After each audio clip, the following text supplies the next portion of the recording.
For what purposes, the gentleman?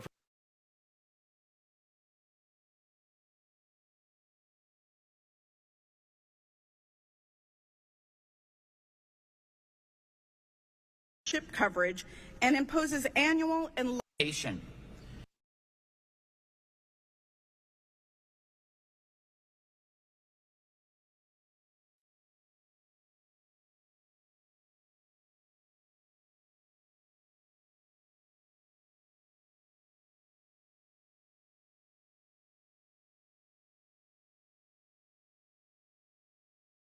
It means at least a $600 tax cut for the average family beyond what they currently pay today. For tipped workers, a $1,300 tax cut. Overtime, hourly workers, a $1,400 tax cut. And seniors, they get a $63 billion tax cut. Nearly $11,000 more in take-home pay to cover the mortgage, fill the grocery cart, and get away for a summer vacation. New plants and factories opening up in local communities. More open for business signs in Main Street storefronts. Small towns dotted by productive and thriving family farms. And more of the necessities of everyday life, like medicine, being produced right here in America. The alternative was unacceptable for workers and families. Had Congress failed to act, America would have seen the largest tax hike in our nation's history. $4.5 trillion that would otherwise have gone toward new investments, equipment purchases, and pay raises would have gone straight to Uncle Sam. Millions of jobs, including those from small businesses and manufacturing, would have been lost. America would have surrendered our competitive edge to nations like China. Instead, President Trump and Republicans in Congress passed the largest tax cut in American history.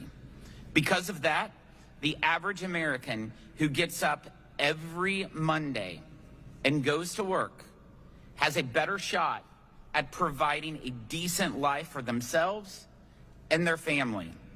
The R&D credit, immediate full expensing, interest deductibility, the 20% small business deduction, and the death tax exemption are permanent for the first time. We are unleashing new incentives to build new factories and production facilities right here in America. Manufacturers in America have never had more tax certainty than under Donald Trump. Pro-growth tax breaks will help American businesses invest and build here at home to beat our foreign competition abroad. Farmers and rural communities have more tax relief in this bill than at any other time. We drive new rounds of investment to truly rural areas with a return of opportunity zones while helping farmers secure more lower-cost loans to expand their operations.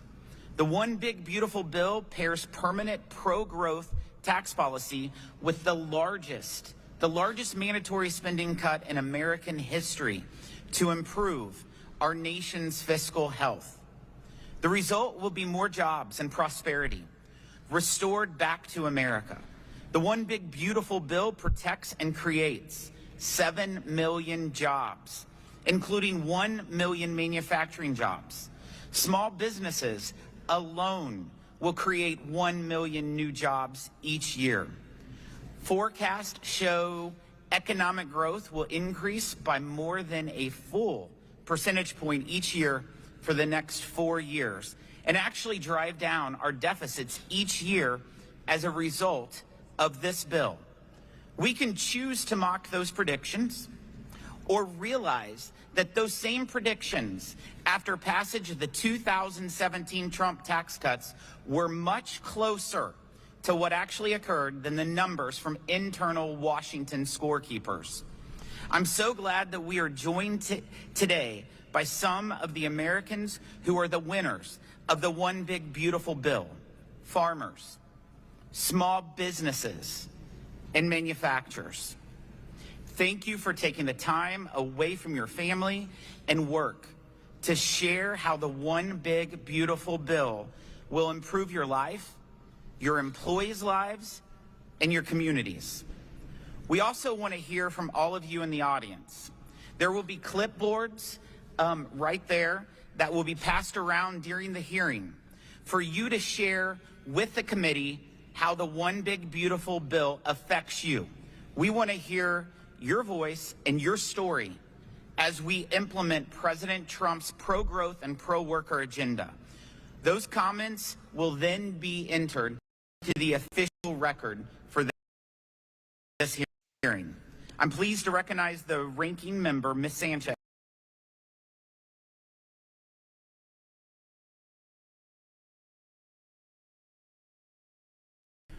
I want the people in the audience and those that are watching. Republicans are trying to trick working Americans into believing that they are getting a tax break while they are delivering the single largest health care cut in American history. Let that sink in.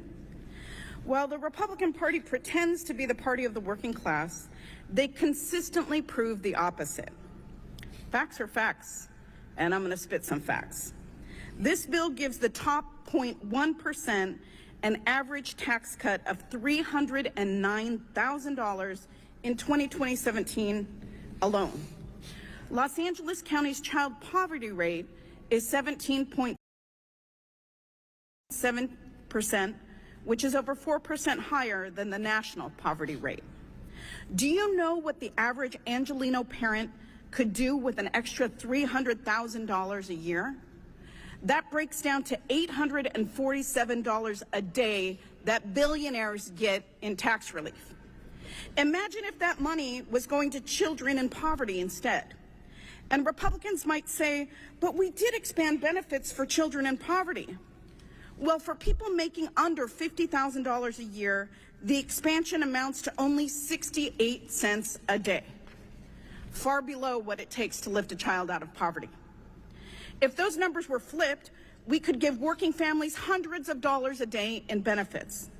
Do you know how much child care, how much food, how much college savings that would mean for the average American family? But Republicans don't care. This bill delivers crumbs to working families while stealing their health care. So yeah, they may get a tiny crumb of a tax break, but what they are taking away with the other hand is far greater. This bill will also raise all of our health care premiums, cut coverage for over 17 million Americans. That's not good for America. Close hospital doors, particularly in rural places where there is already a rural health care crisis, and cut doctor payments. Republicans are cutting kids' health care. 1.6 million children in California are enrolled in the Children's Health Insurance Program. This cruel bill locks children out of CHIP coverage and imposes annual and lifetime limits on care. They also want to cut health care for our parents and our grandparents. The so-called party of fiscal responsibility is exploding our national debt, which is why I find it comical that they pretend that it's somehow magically going to erase our debt. It triggers $500 billion in cuts in Medicare. This is after repeated promises to not touch someone's health care. The elderly and people with disabilities will get kicked out of their long-term care facilities. Hospitals and clinics will close. Nursing homes, which primarily take Medicaid dollars, will shutter their doors. Republicans on the committee boast about no tax on tips, which this bill does do. Taxpayers, though, are still required to pay payroll taxes on their tips, which, especially for low-wage workers, tend to be the highest. And those provisions are temporary. All of the so-called benefits to middle class are temporary, while the tax cuts to billionaires are permanent. And President Trump has been bragging about no tax on Social Security, which isn't even in this bill. To my Republican colleagues, you have failed your constituents once again. Mr. Chairman, your district has over 250,000 Medicaid enrollees. Did you not think about them when you voted for this bill? Or do you just care about the 1% who is benefiting the most? I am proud to stand here for all Americans, not just the wealthy few. I thank you, and I yield back the balance of my time.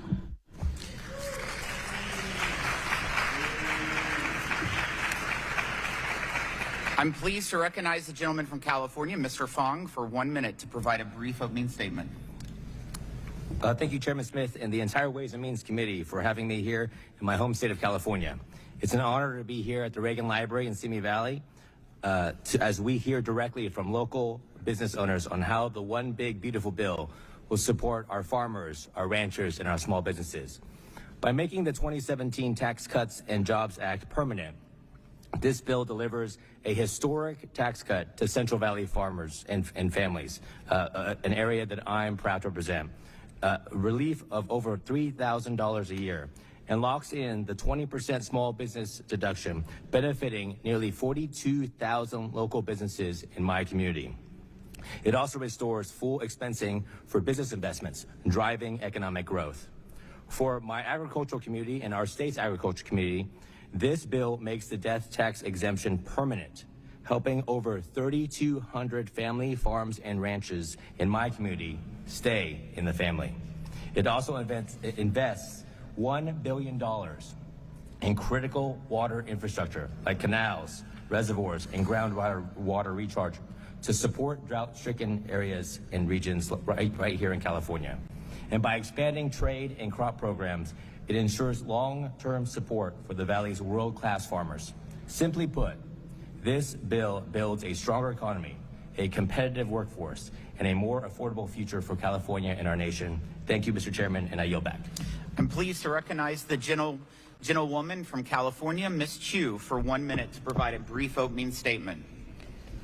From the moment he was elected, President Trump has manufactured chaos in California. He's taken over our National Guard, deployed Marines to Los Angeles, threatened to arrest our governor, and is stalling disaster aid for our state that is so desperately needed to recover from the deadly LA fires that destroyed homes, displaced thousands, and took 31 lives. Now, Republicans have flown in to do his dirty work, staging a sham hearing to push lies about this big, ugly bill that will devastate working-class Californians and small businesses. Let's be clear. This bill is the largest transfer of wealth from the poor to the rich in modern history. Republicans are ripping health care away from 15 million Americans, the most ever in our nation's history, including 2.3 million Californians. This hearing is pathetic political theater. Californians won't fall for it, and we won't forget who sold us out. I yield back.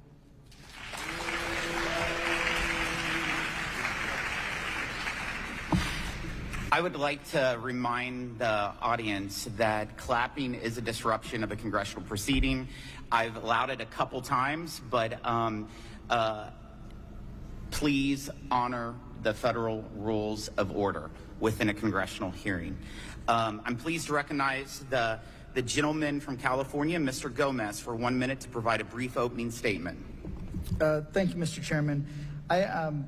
I've always wanted to come to the Ronald Reagan Library because I thought he represented some of the best parts of, I think, of the Republican Party. And I want to read just something that he said in one of his farewell addresses. He said, "We lead the world because, unique among nations, we draw our people, our strength from every corner and every country around the world. And by doing so, we continuously renew and enrich our nation. While other countries cling to the stale past, here in America, we breathe life into dreams. We create the future, and the world follows us into tomorrow. Thanks to each wave of new arrivals to this land of opportunity, we're a nation forever young, forever bursting with energy and new ideas, and always on the cutting edge, always leading the world to the next frontier. This quality is vital to our future as a nation. If we ever close the door to new Americans, our leadership in the world will soon be lost."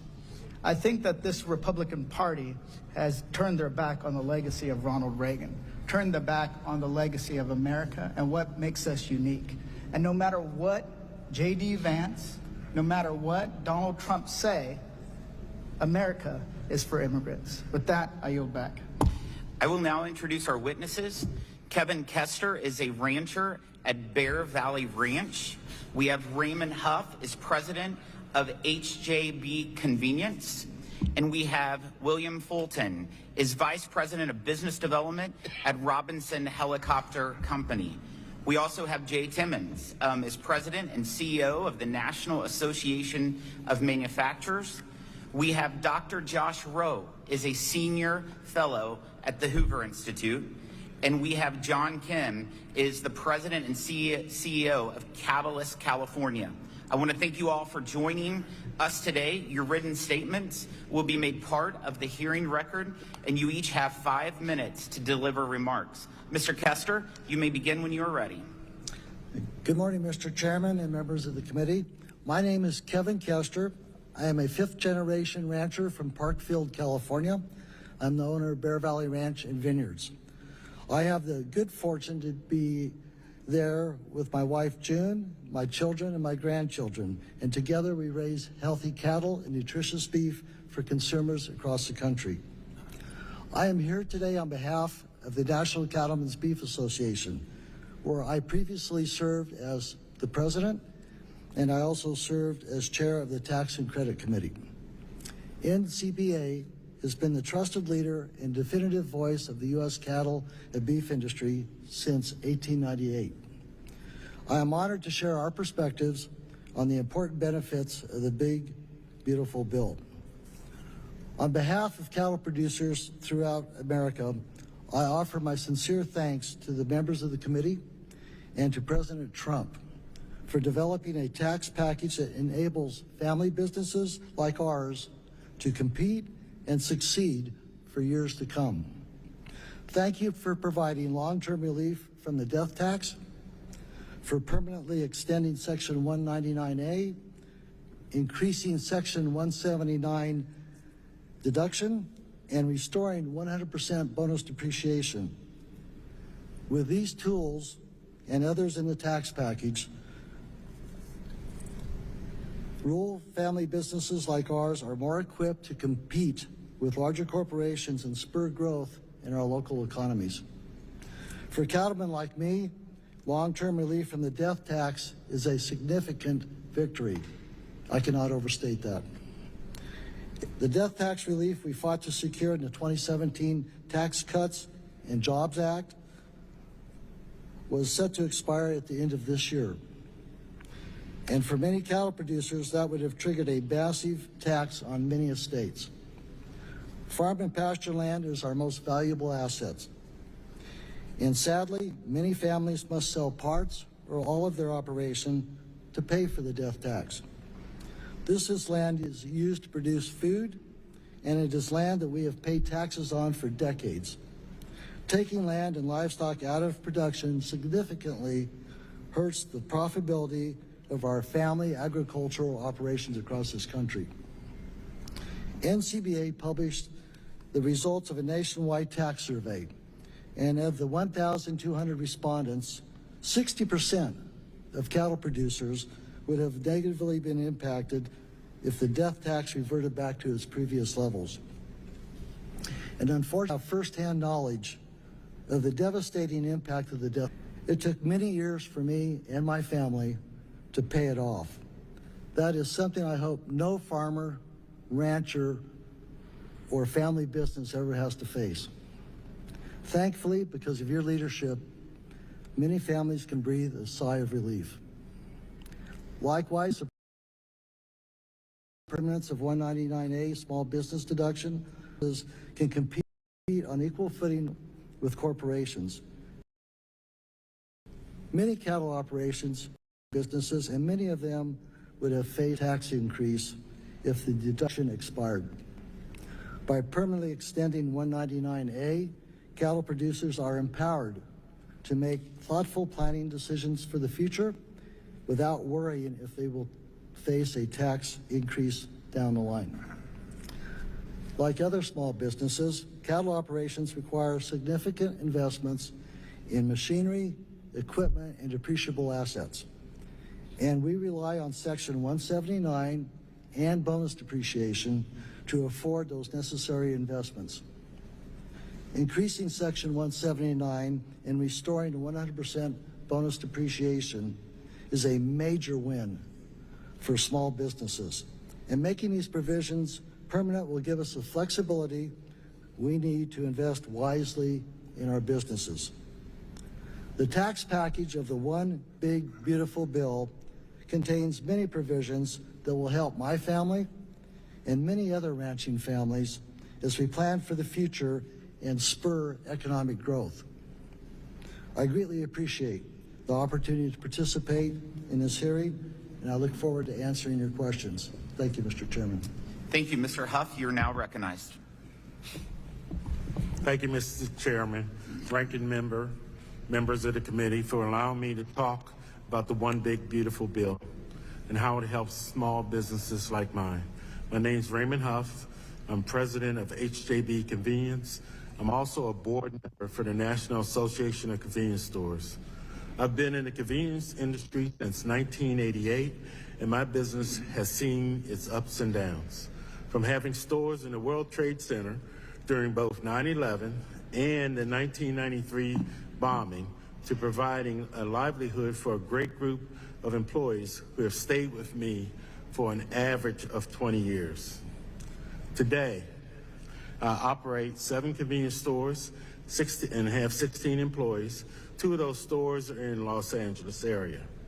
I've come a long way from the 15-year-old who got my first job because I picked up trash outside of an office before my first interview. But my business has struggled over the past 5 years. Prior to 2020, I had 23 stores. I operate convenience stores inside high-rise office buildings. When COVID hit, people stopped coming through those offices. We had to close 2/3 of our stores. Frankly, the Tax Cuts and Jobs Act saved me. I was able to invest in self-checkout technology in my before the pandemic because of the 199A tax deduction and bonus depreciation. Without that, I could not have survived the downturn. With no profits, I've not been able to make use of the tax deduction for the past 5 years. Now and in the future, however, I need those tax benefits, and I'm working towards profitability again. The tax provision of the bills are a critical part of my plan. For example, the bill's provision that returns 100% bonus depreciation is a key to allow me to invest in expanding and hiring employees. Bonus depreciation alone will help me double the size of my most profitable store. That will allow me to add 5 more employees, an increase in my workforce of 1/3. In addition to expanding our best performing store, the numbers now make sense for me to reopen 2 of my stores that I closed after the fallout of the pandemic. That could add another 4 employees to my company. All told, I expect to increase my employee numbers by 50% or more. If that's the impact on just my business, multiply that across thousands of small businesses, and the impact on the U.S. economy is immense. Making Section 199A permanent, increasing the allowable business interest deduction together with bonus depreciation creates a virtuous cycle for my business. First, these tax provisions make it possible for me to afford investment in growth. Then they ensure that those gains won't be erased by taxes we have to pay. The bill will help ensure the debt that I take on won't become an albatross around my neck. The tax provisions mean I can be profitable next year and keep it going. That certainly is a key to allow me to expand in the first place. Some might look at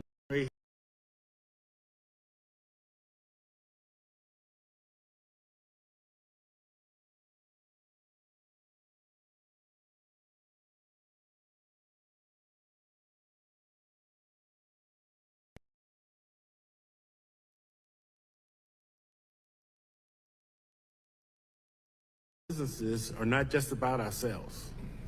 They're for the future. They're about creating something for our families.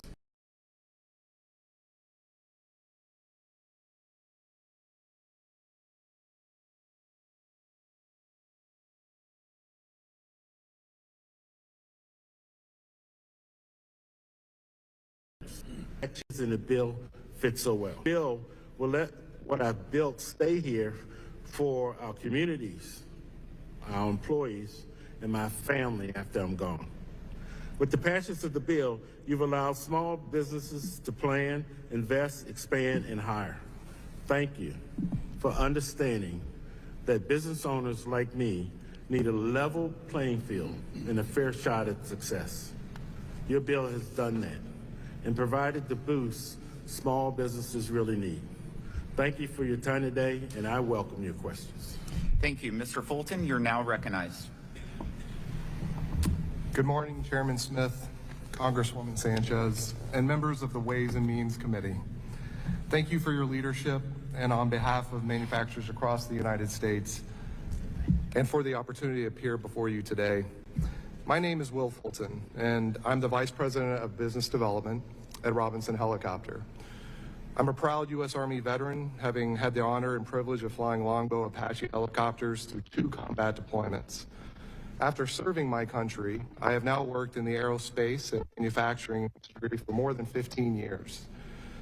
Robinson Helicopter Company, founded by Frank Robinson in 1973, specializes in helicopter design, assembly, inspection, flight testing, manufacturing, and production, all in America.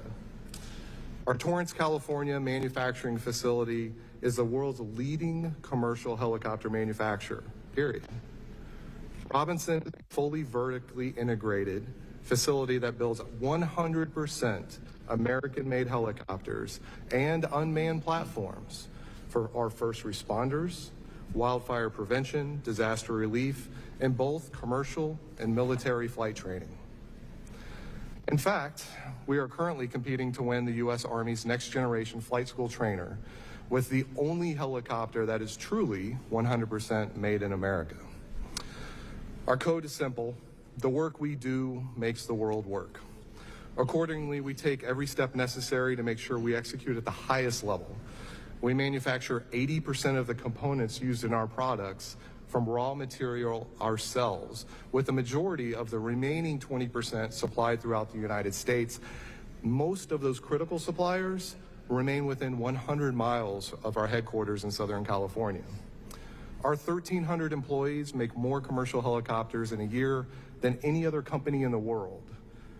Many of our employees come from families who have worked at Robinson Helicopter across multiple generations, and we are proud of the work we do, which the One Big Beautiful Bill Act supports by driving our ability to accelerate domestic investment, expansion, and growth. Before the passage of the bill, we are looking at 2 very different paths for next year. Either preservation of the Tax Cuts and Jobs Act that empowers companies like Robinson, or large tax increases that could further erode local business growth and job creation. I'm here today because Congress chose the first path, and I want to thank you for the impact that decision will have on Robinson Helicopter. This legislation helps accelerate our ambitions into a more near-term reality. To achieve our goals, we will need to push the boundaries of manufacturing technology while investing in the equipment, workforce, and facilities needed to further expand Robinson product offerings. For each of these key steps, the One Big Beautiful Bill retained a 21% corporate tax rate that underpins the baseline for our global competitiveness and included critical provisions to reduce the cost of investment that will facilitate our product and job growth plans. Manufacturers are innovators, and one of the most important provisions of H.R. 1 is the restoration of immediate R&D expensing.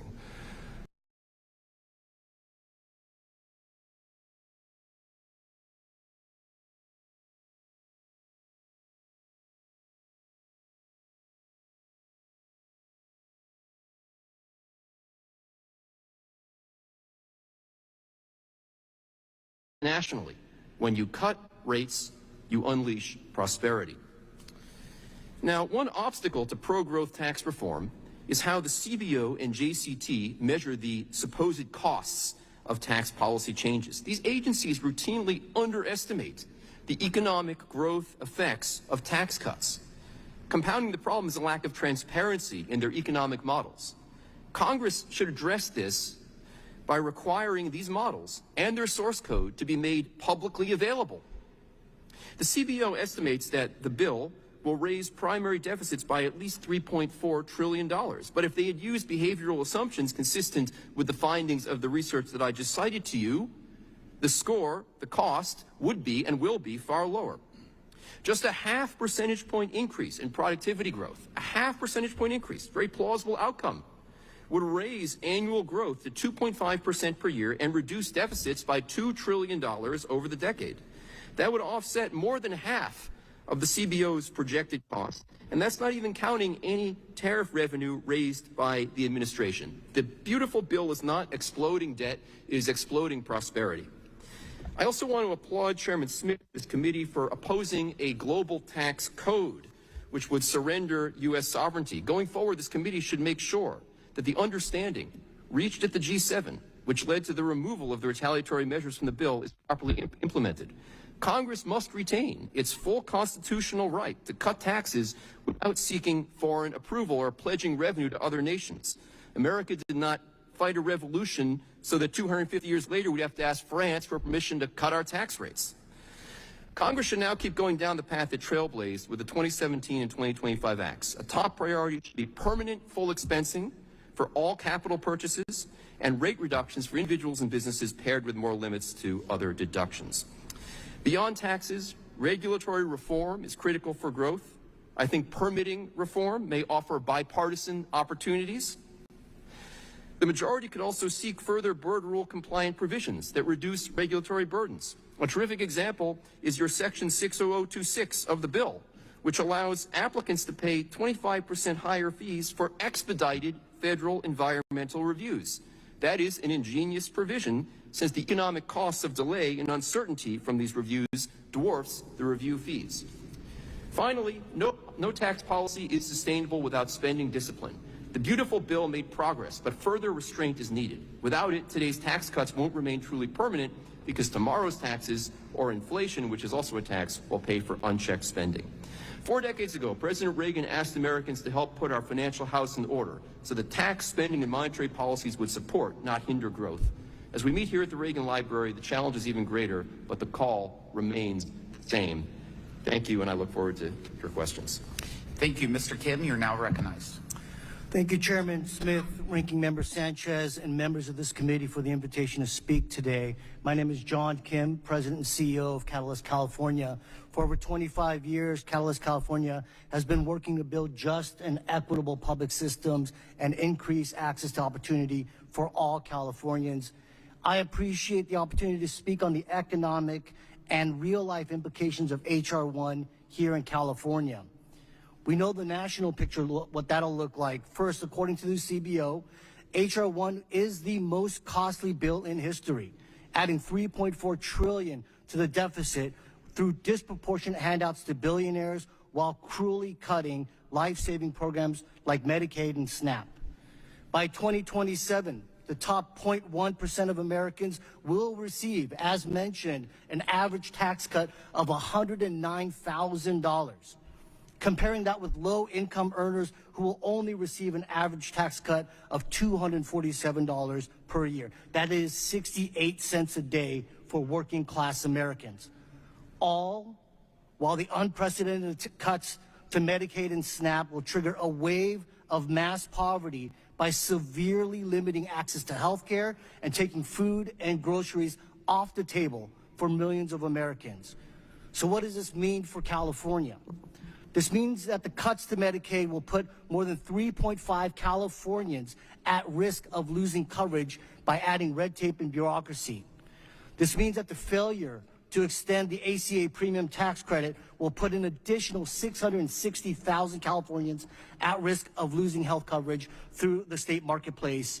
These cuts will shrink or close hospitals and health clinics in rural areas and low-income urban communities.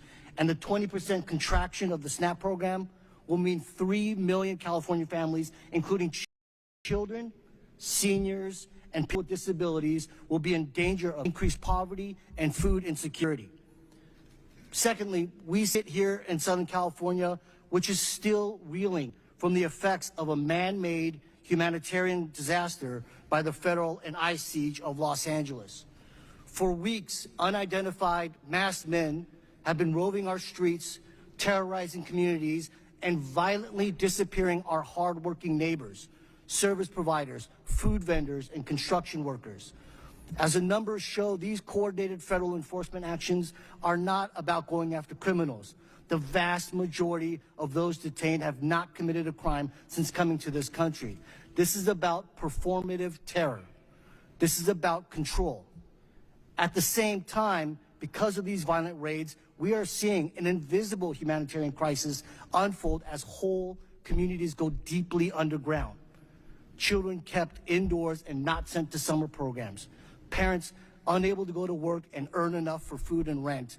Crimes not being reported. Doctor's appointments skipped. Small businesses shuttered.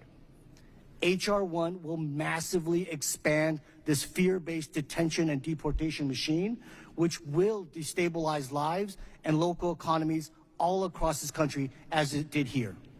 And finally, on state and local budgets, according to the Kaiser Family Foundation, California stands to lose between $112 billion to $187 billion in federal health care funding over the next decade.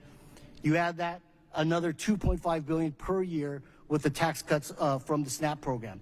That means that California would have to backfill $13 to $20 billion a year. And that's on top of dealing with the impacts of the tariffs and tariff-induced inflation.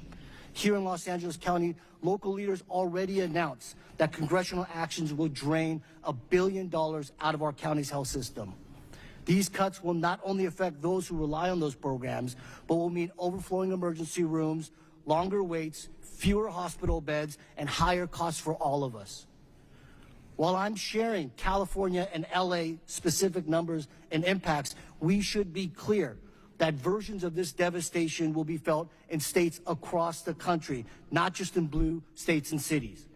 We may celebrate specific tax benefits within H.R. 1, but for the average American, the next few years of H.R. 1 will feel like they've been given crumbs, all while their lunch has been stolen. In the end, though we may have polar opposite opinions on this bill, I am not the enemy. The communities and hardworking people of LA and California are not the enemy. The enemy are those who pit us against one another while picking all of our pockets. And the fastest way for our country to fail is if we continue to believe the lie that we are somehow separate from one another, that my fate is not tied to your fate, or not tied to the farm worker in the Central Valley or that young child left hungry in San Diego. In the end, we must do better to see all of us in this together, or we're all doomed to fail separately. Thank you. Thank you. I would remind the audience again about clapping or disruptions. We will now move to questions. I will defer my questions to later in the hearing, and I'll call on Mr. Smith for his questions. Thank you, Mr. Chairman. Thank you to my colleagues for taking the time to be here. Thank you to our panel for being here. Thank you to all those who have taken time to share your perspective, perhaps observe also what is happening. Certainly, Mr. Trulio, thank you for shining a light on President Reagan's legacy here at this facility. I'm particularly a Reagan junkie, and I always love coming back here, but it's nice that there's always something new, too, that will reflect how great President Reagan was for our country, and not only past and present, but well into the future. So thank you to you and your team. Last year, we passed a bill, slightly different circumstances, different president. A lot of the same issues, though, in a bill that was bipartisan. It was celebrated with House passage, and it wasn't 100% supported on either side, but largely the bill that we passed last year relating to family and business taxes has been included in the bill this year. And Mr. Kim, I think you reflected a bit that we can celebrate some of the tax benefits in the bill. I hope we can do that. And sticking to the facts at hand. And Mr. Kim, I appreciate your comments that those who might disagree are not the enemy. Absolutely not. And that's why I think this bill actually strengthens the safety net to make sure that the folks who need the help will receive the help, and that we will have the resources. And I represent one of the most rural constituencies in the U.S. House. I've been eagerly speaking with healthcare providers in my district who are telling me the facts, and there are resources in our bill that help rural health. They appreciate that. They celebrate that. And they also are constantly telling me how vibrant their operations are. I appreciate that. So as we move forward here and reflecting on how productive, if I might emphasize the word productive, what we did in 2017 was, because I think Mr. Huff, Mr. Kester, Mr. Fulton touched, and Mr. Simmons touched on productivity in our economy, especially manufacturing, from Mr. Timmons, but agriculture, small businesses. Our goal was to increase productivity with a tax cut so that the American people could benefit without triggering inflation. Administration changed in January of 2021, pushed all this cash out there, triggered inflation. We didn't want to do that again. That was a big mistake. And so that's why we shifted gears here to pass the bill that we ultimately did the other day that I think will be great for workers. We heard from workers yesterday very eager to experience the benefits of the new bill because they experienced the benefits of the last bill. In 2017, what we did, increased wages at a faster rate than executive compensation. A lot of folks don't really want to talk about that, but that's the fact. So, Mr. Kester, thank you for being here. The death tax. Many would say it's a double tax. I would love to get rid of it entirely and permanently, but that's not where we ended up. But we did end up with an exemption, and it is permanent. Can you speak to the usefulness of that permanence in terms of perhaps agriculture operations and other small businesses as well? Absolutely. For the estate tax, which we not so fondly refer to as the death tax, my family is, over the last 30 years, has spent tens and tens of thousands of dollars trying to plan legal expenses, plan for mitigating the different rates and exemption amounts over the years. And so now, with the permanency of having a baseline indexed up, we can plan and wisely try to transition for our generational family ranching operation. I can't overstate how big that is, to have that certainty and knowing what the limits are going to be. And at the same time, hopefully we can have the discussion about full exemption in the future. But it is hugely important to my family and many other ag operations, family-run businesses, to have that permanency and certainty of what the numbers are so they can properly plan for future generations. Thank you. I appreciate that perspective, and I wish I had more time, but Mr. Timmons, just briefly, could you reflect slightly on the importance of interest deductibility and how that is carried out with your members? Yeah, absolutely. Thank you, and thank you for your leadership on interest deductibility, Congressman. You spoke to our small and medium manufacturers group earlier this year, and it was one of the top issues that you heard from them. Because especially when a small manufacturer wants to invest in new plants or equipment, if they want to invest in research and development activities, if they want to build a new facility, obviously they probably have to borrow some money. And the cost of interest has, for the last few years, because that provision expired, the 2017 provision expired, the cost of interest here in the United States has been much higher than it has been in other countries around the world, which is a competitive disadvantage. So by restoring that, you've enabled businesses, frankly, of all sizes, to increase their investment capacity and to grow their businesses and to create more jobs. Yeah, thank you. I yield back. Ms. Sanchez is recognized. Thank you, Mr. Chairman. You know, 5 minutes is not nearly enough time to list all the ways in which this bill is going to hurt Californians. From the 3.4 million Californians who risk losing Medi-Cal, to the 70,000 jobs put in jeopardy by the cuts to clean energy credits, the one big bullshit bill does nothing but put us in a worse spot than we were before President Trump was in office. This bill raises prices on everyday Americans. It raises healthcare premiums and it raises taxes for the working class. And this comes at a time when Trump and Republicans are already increasing costs for working families at the grocery store and for back-to-school shopping through their ridiculous on-again, off-again, will we, won't we tariff policies. Even President Reagan, whose trade policy couldn't be more different than my own, has been on record saying that tariffs raise prices on consumers. Sound familiar? It should sound familiar to you, Mr. Timmons. Your organization, the National Association of Manufacturers, put out this press release in April of this year, which I would like to submit for the record. Without objection. Mr. Timmons, in this press release from April of this year, you stated that 87% of small and medium-sized manufacturers indicated that they may need to raise prices. Since we have seen tariff after tariff levied on our closest trading partners, do you deny that tariffs have caused some businesses to raise prices? Well, thank you for that question, Congresswoman.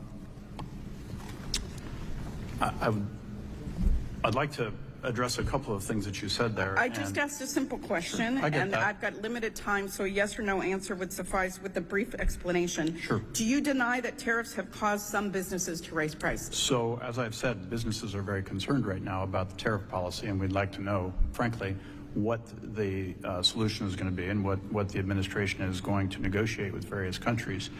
Having said that, one thing that is important, and I wanted you to be aware of this, one thing that is important to know is that even if we turned on every machine in this country right now and we filled every single job that we have open, which is 400,000, and we ran those machines 24 hours a day, 7 days a week, we could still only produce about 84% of critical inputs that are necessary to grow manufacturing capacity in the United States. I'm not sensing an answer to the question. Well, though. you should, because 16% of those critical inputs do have to come from other countries. And if we raise the prices on those, it makes it more difficult to experience a growth in manufacturing. Okay. So we want I to see some appreciate sort that of a answer. program that allows some sort of a speed pass to allow appreciate those the answer. issues or those Thank products you, to come Mr. in Timmons, for duty-free. claiming my time.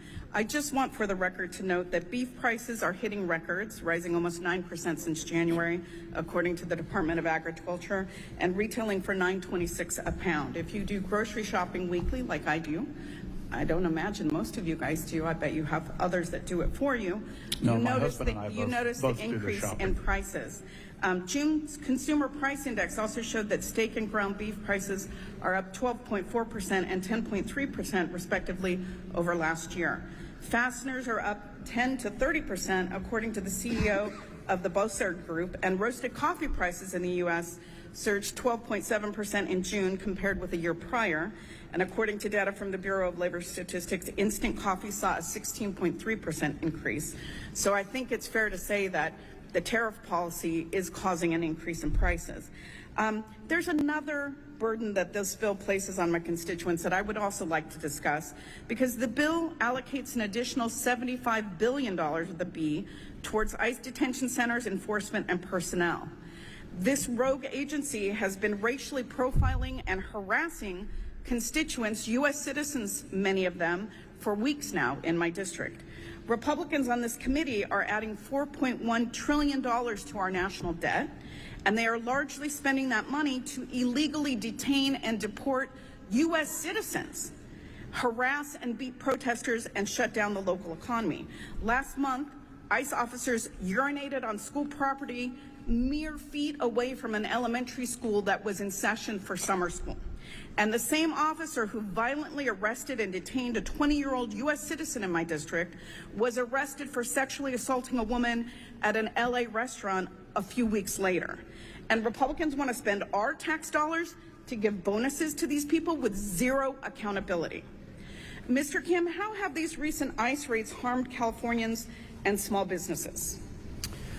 So California is home to the largest share of immigrants in the U.S. and are an integral part of California's social fabric. They pay taxes and contribute to our economic success. Of the more than 2 million Californians who are undocumented, they actually contribute $8.5 billion a year in state and local taxes. Nationally, undocumented immigrants contribute nearly $60 billion in federal taxes, despite their exclusion from most public benefits. Given these indiscriminate deportations and detentions, given the fear-induced self-deportations, we'll not only see broad sectors of the economy shrink without both their labor and their economic activity, but we'll also see this tax revenue starting to get taken off the table. I'll also just mention, you cannot overstate the economic, the personal, and the psychic impact of these raids over the past 2 months. We've seen reports of 8-year-olds walking down the streets in some of the highest hit neighborhoods trying to carry 2 or 3 pizza boxes at a time, as many as their arms can carry, because they're the only ones with documentation in their households to bring food home to their families. Thank you, Mr. Kim. I couldn't agree with you more. I just want to close with this quote from Ronald Reagan.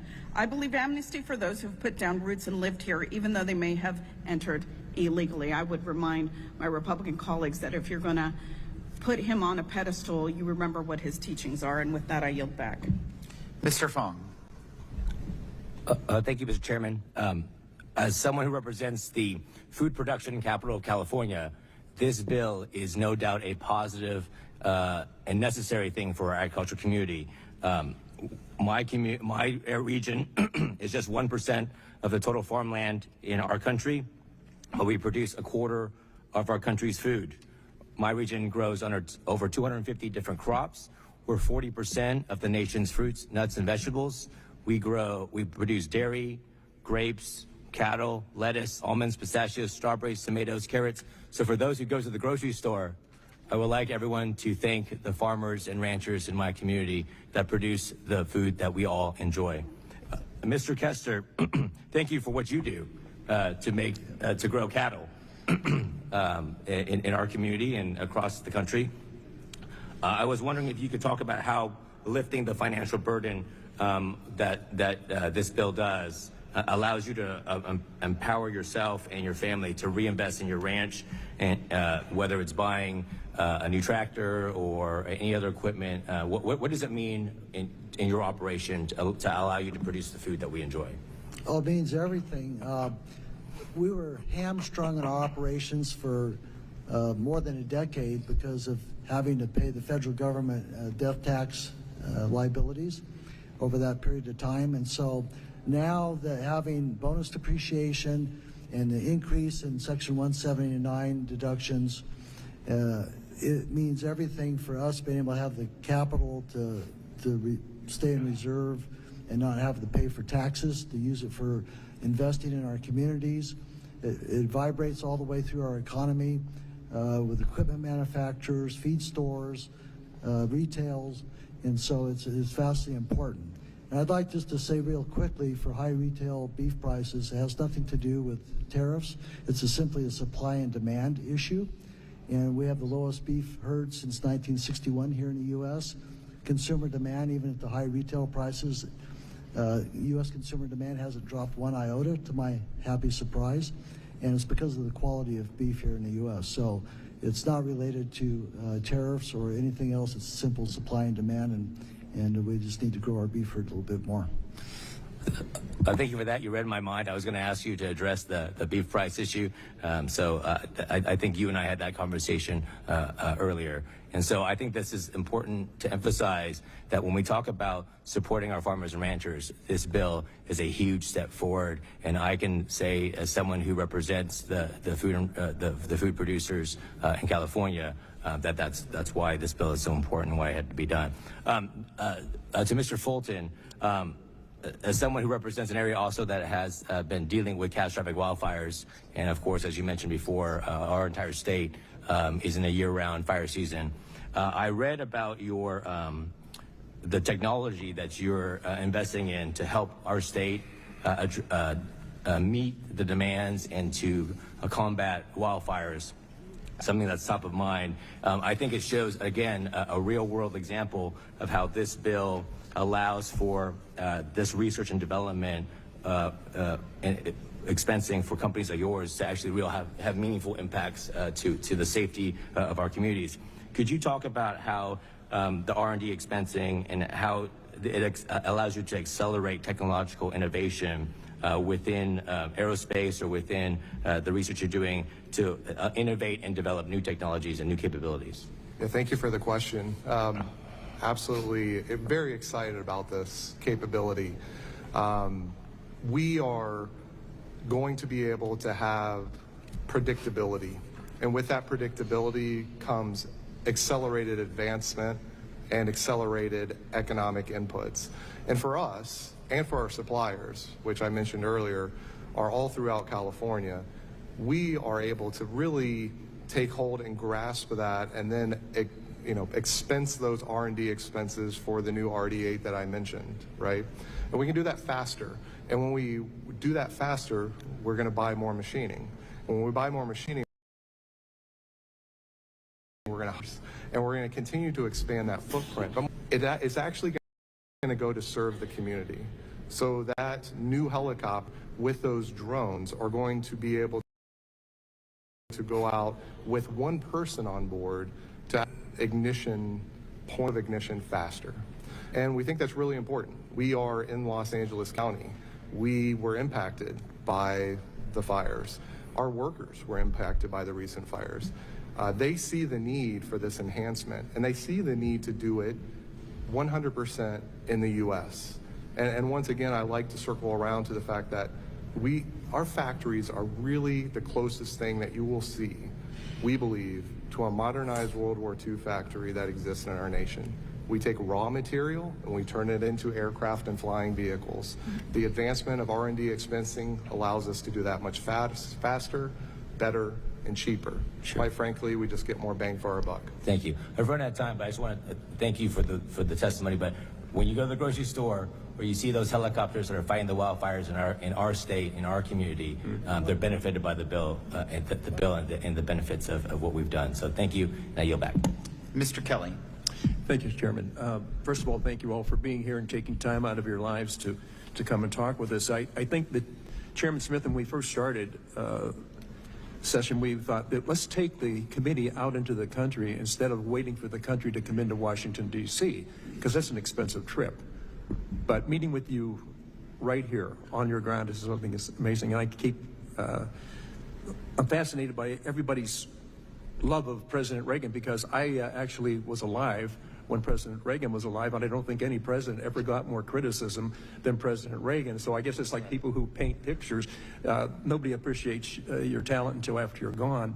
But one thing, Dr. Ralph, I thought that as I looked through your testimony, I thought this was really interesting what you said, because as we talk about President Reagan, and I'm going to read it because I think it's really important. 4 decades ago, President Reagan spoke to the nation about the risk of growing federal deficits. His words remain just as relevant today. President Reagan said, "I'm asking all of you, Democrats, Republicans, and Independents, to give me your help to put our financial house in order so that our tax, spending, and monetary policies will not hinder growth but encourage it. It is not send inflation and interest rates shooting back up, but keep them heading down, and not drown us under a tidal wave of debt, but protect us in safe harbor of financial stability with a sound and powerful economy." So when I read that, I think there's sometimes people don't understand. I really like to look at resumes, because sometimes just reading somebody's resume really puts into effect, is this a person that actually knows what they're talking about, or are they just talking? I will tell you this, my parents in 1953, my dad was a parts picker in a Chevrolet warehouse. My mother ran the switchboard at that same warehouse. He went off to war, he came back home, went on the road for General Motors, selling parts to dealers. He became a dealer in 1953. I bought that store from him in 1997. My son now runs it for me.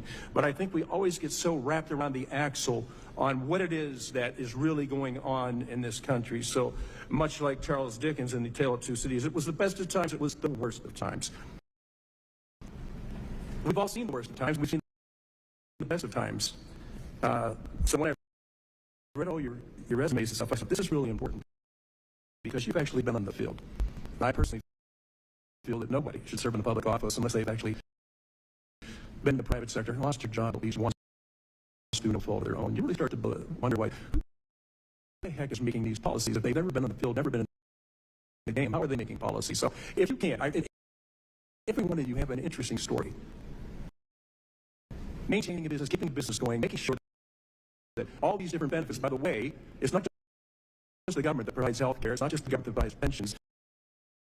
Private industry does an awful lot of it, and the biggest part of private business are the small businesses. So for Mr. F, I was looking at your resume. You share a little bit about where you started and where you are now. I found that absolutely fascinating, and the same with all of you. Mr. Kastner, you can't do what you do without having actually done it. So, but Mr. Huff, I was really fascinated with your resume. Thank you. My first job was working for Marriott, and on the way in, I picked up a piece of trash, and they noticed that I picked up a piece of trash, and so all the other people who were applying, they hired me. And from there, I was hired away, and I now had the opportunity in 1988 to get hired away from Marriott to build out the chain that I now I actually own now. I purchased it in 2004, and it's been a very interesting ride, just because of all the places that I've been and all the things that I've seen. So I appreciate that. Thank you. No, thank you. I'm fascinated by, we talk about how many things are wrong in America, and yet for some reason, millions and millions of people want to come to America. We don't have a problem with people leaving because we know what America is. When we're on these panels, sometimes it's fascinating. We can go a deep dive on all the different details and all the different codes and acronyms that we use now to describe everything in our lives. The people in the room today, and the way we think about President Reagan, and the way we talk about America that we once knew, that is not the America that I grew up in, I will guarantee you that. But there's still, at the end of the day, this is the only place in the world for opportunity. You're not going to have equal outcomes, but you have to have equal opportunity. You all exemplify exactly what that opportunity is. So thank you all for being here today. Thank you for the people that came to the Reagan Library today to take a look and listen to where we're talking about. But it is truly those on the ground that have actually done it themselves. I sometimes get mixed up with when I hear people talk policy. I said, that's really interesting. So when you were in your business, is that the way you did it? And they look at you and they kind of say, well, I have no idea what you're talking about. I said, I realize that. You couldn't possibly know unless you've actually been through it. Again, working on a commission-only basis and losing your job at least once, that's the wake-up call. That is the wake-up call. And I just guarantee you, there is nobody leaving America because it's such a horrible country. We take care of everybody. We're the first responder anytime anything happens, not only in our country, but any place in the world. And I really get a little bit more than upset when I hear people talk about, this isn't the country that is supposed to be. It isn't. Really? Really? It is. It is. And we're always going to be that shining city that the president talked about so much. So thank you all for being here today. We really appreciate your input. Thank you, Ms. Chu. Mr. Kim, Republicans spent months claiming they cherish Medicaid and care about working families and small businesses, and then they turned around and passed the most egregious attack on health care that we've ever seen.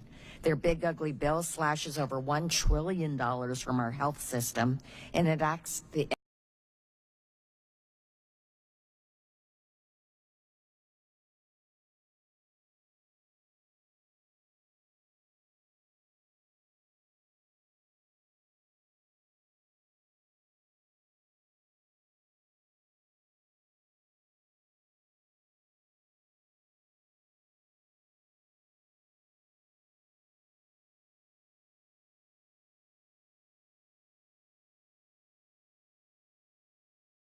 subsidies, including 1 in 5 small business owners, workers, and their families. When people, they skip care, end up in the ER, and go into enormous medical debt. And that's only if they make it to a hospital before it's too late. So, Mr. Kim, what happens to our economy and small businesses when Republicans rip health care away from owners and the very workers like servers, mechanics, daycare providers, and delivery drivers who keep our small businesses running? Thank you, Congressmember. I appreciate the question. My father was a small business owner all of his working career, and so I know how tenuous that existence can be. But for most households, as we know, healthcare is their biggest expense other than housing. When households lose their healthcare, they become financially destabilized, less able to meet their basic needs, less able to stay housed and to stay employed.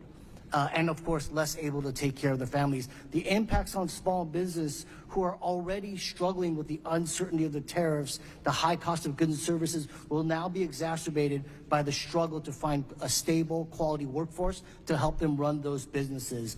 At the same time, ripping away this health care, food assistance, other benefits will mean depressed economic activity, and the buying power of millions of Americans will turn down, which begs the questions, what happens to these small businesses when large portions of the customer base no longer have the money to shop with them?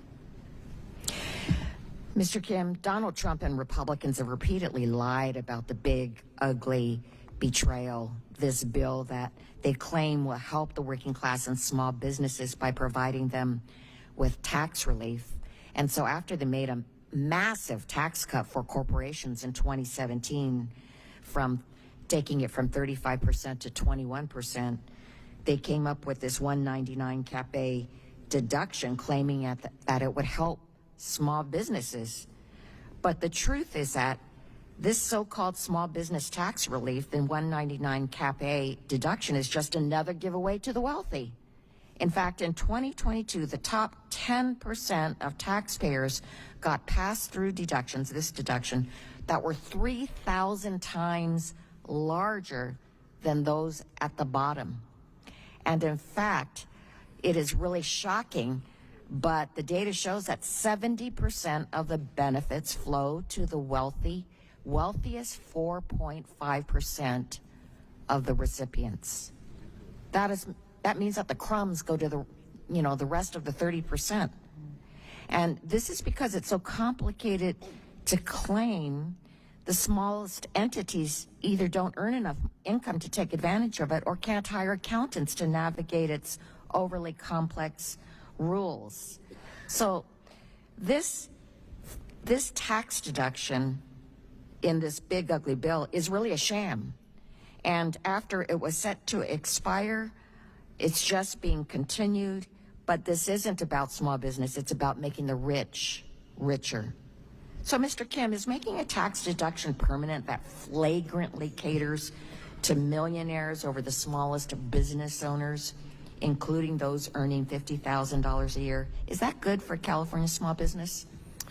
Again, watching my parents run a small mom and pop business, they did not have resources to hire accountants or lawyers. Oftentimes, when they didn't understand some tax document, they would hand it to me or my brother while we were in high school. And so, yeah, they clearly inculcated in me a sense that these rules are for the big boys and not for the mom and pops. At the same time, beyond the misguided, inequitable tax cuts, the failure to extend the temporary enhancements to the ACA premium tax credits means that small business owners in California will see their healthcare costs skyrocket come November. Not a couple years from now, just a few months from now. Many simply won't be able to afford healthcare in the marketplace, or if they do pay the higher premiums, that means they'll have less money to invest in their small businesses or their workers. Thank you. I yield back. Mr. Schweikert. Thank you, Mr. Chairman. Professor, you and I are going to run through some math. So everyone that hates math, please, you can tune out.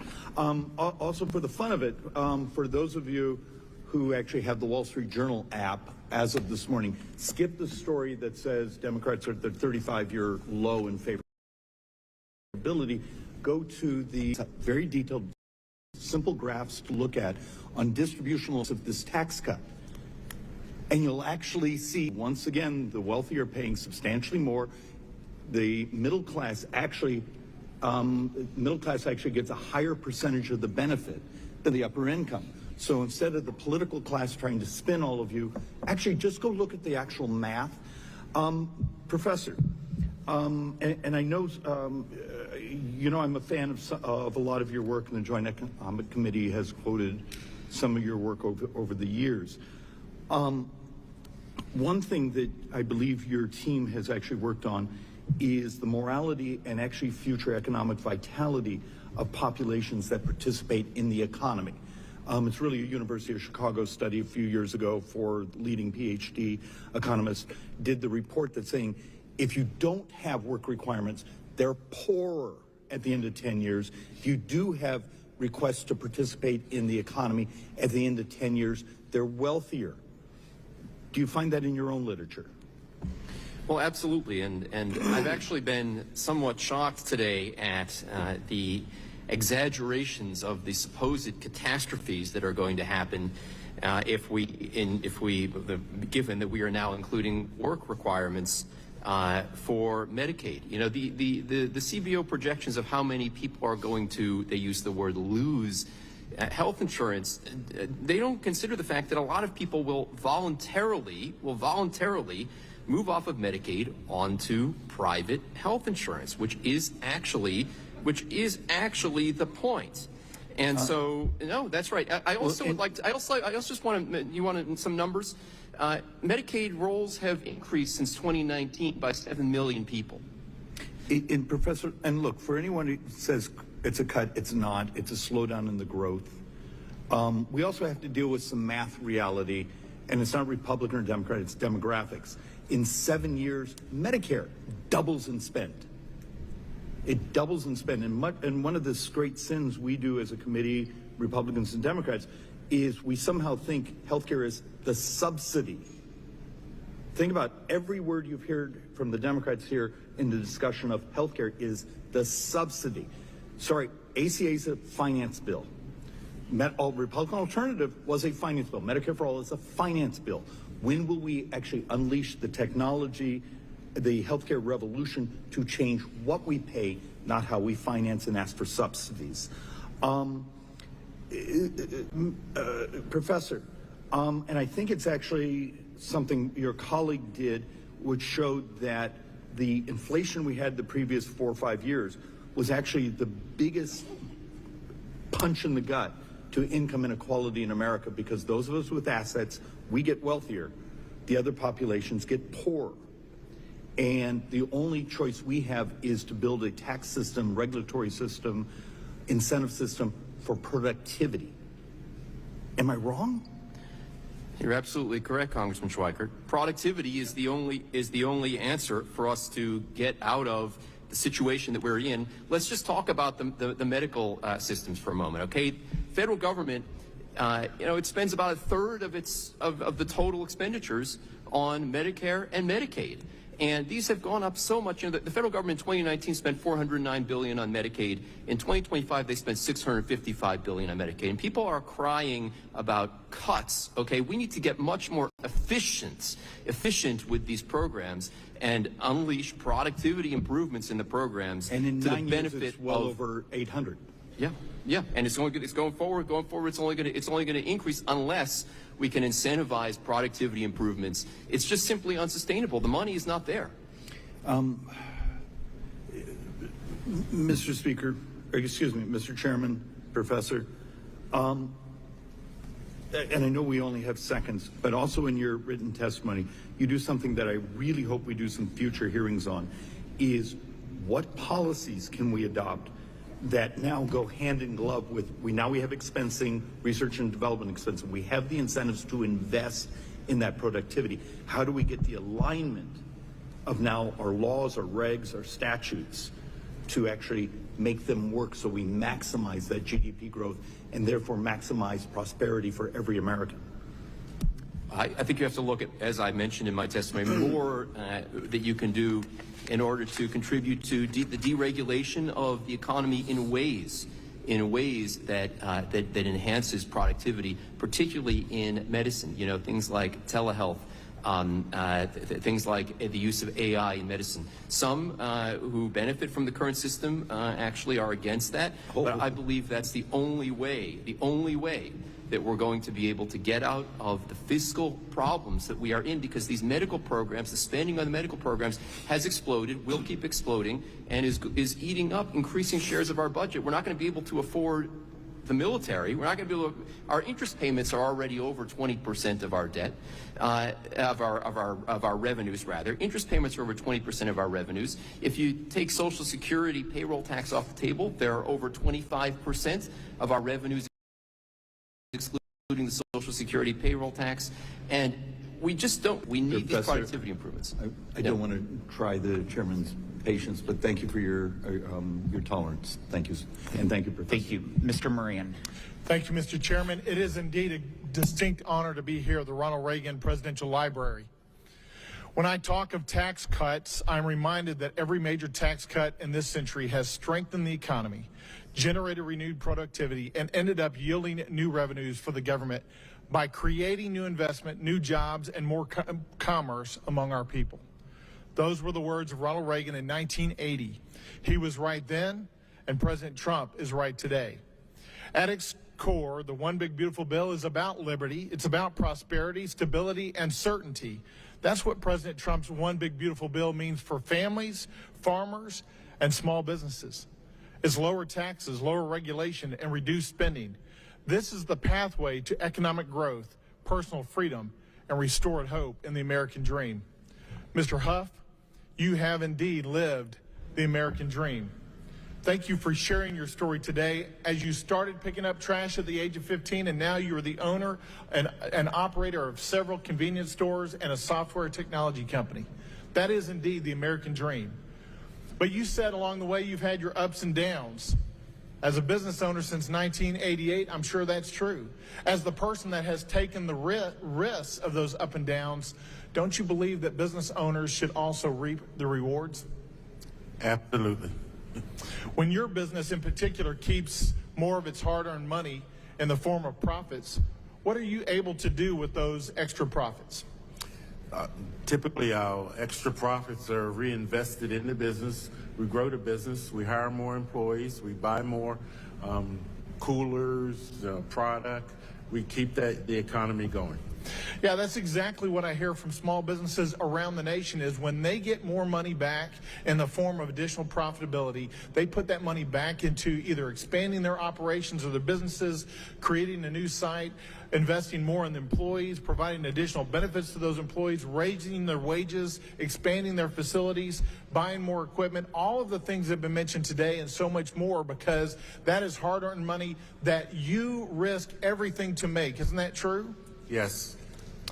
And because of that, we should recognize that it is, in fact, people like you that have built these companies. It is not government that has built these companies. Would you agree with that? I would agree with that. I think that is indeed true. Mr. Fulton, I want to come to you now. Thank you for your testimony. I want to applaud much of what you said. In a similar fashion, you represent a business that's kind of in a niche industry. Fully made in America helicopters. That's really impressive. I applaud you in particular for performing your duty with honor for your country. Those are three words that I know you know in particular: duty, honor, country. So thank you for that. You mentioned that some of the benefits of the tax cuts that we have today to Robinson Helicopter will help the business itself as a benefit to the business, but who are some of the intended beneficiaries down the chain? Who are the real beneficiaries of the breaks that you guys are going to get? Thank you for the question. First of all, it's really our workers. Our workers are the ones that get this benefit. And we have a number of overtime workers, right? So our number of overtime workers will directly benefit from no tax on overtime. And in addition to that new policy, we're better equipped to invest in that workforce. And in addition to that, our suppliers, as I mentioned before, will have more predictability. When they have more predictability, they grow as well.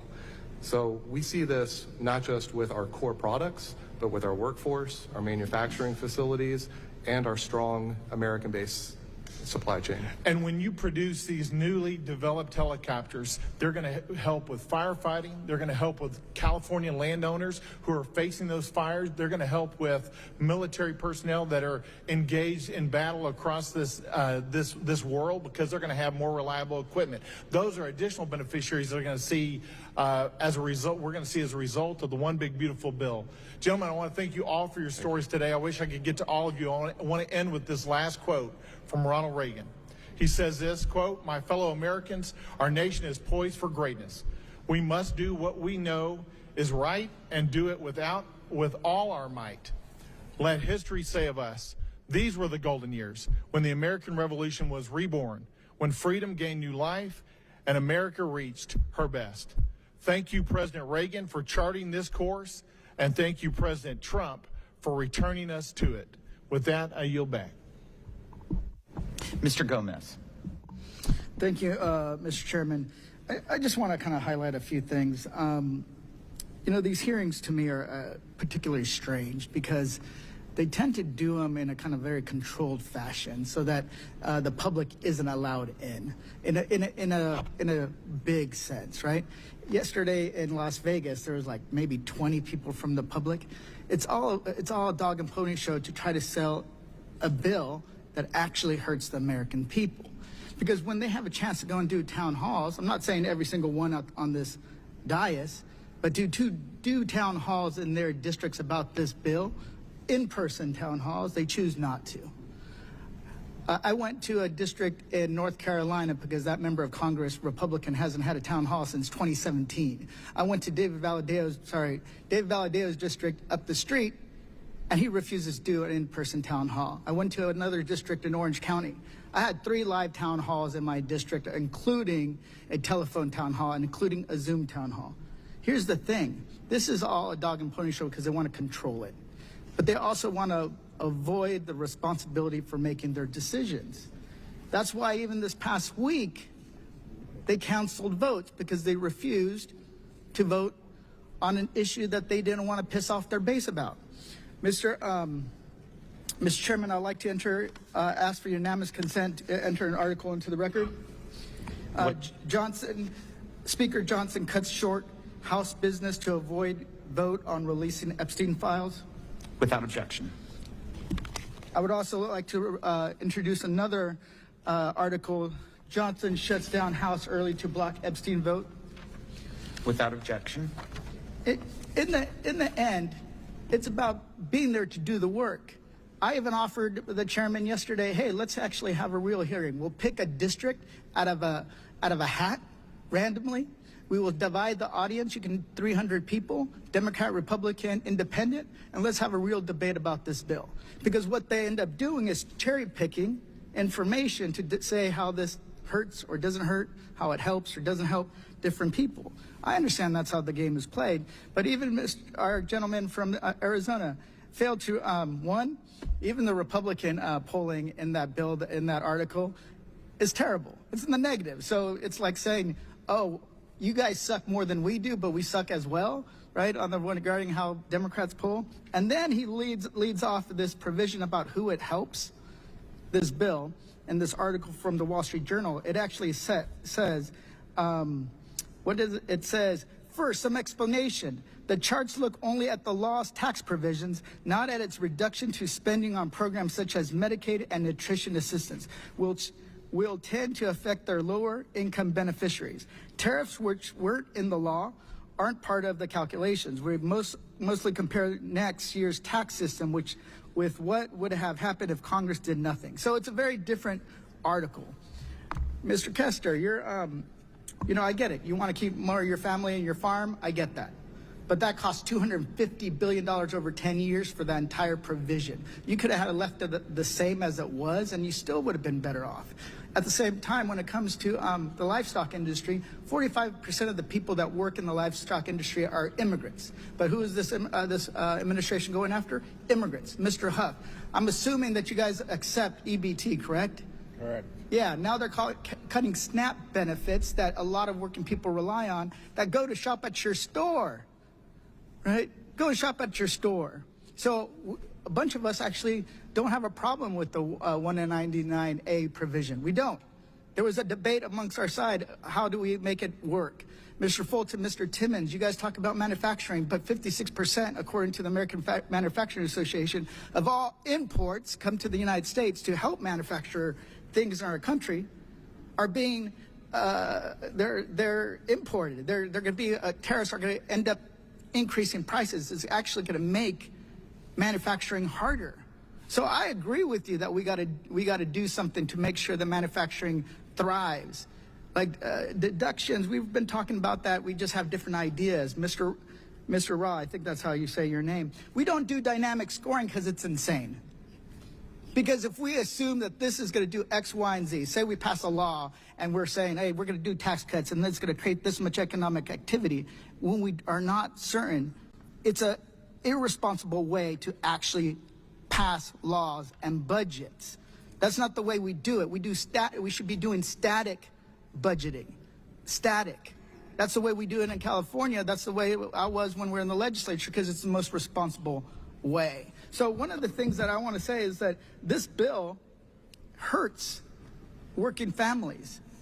And in the end, no matter what is said here, the facts on the ground are going to speak for themselves. With that, I yield back.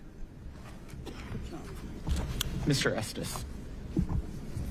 Thank you, Mr. Chairman, for organizing another round of field hearings. It's fitting that we're here today in the Ronald Reagan Presidential Library after Republicans passed the One Big Beautiful Bill. This historic legislation builds on President Reagan's legacy of lowering the tax burden on Americans so they can keep more of their hard-earned money. Through field hearings and tax teams, we spent hundreds of hours traveling the country to talk to Americans to gather their input.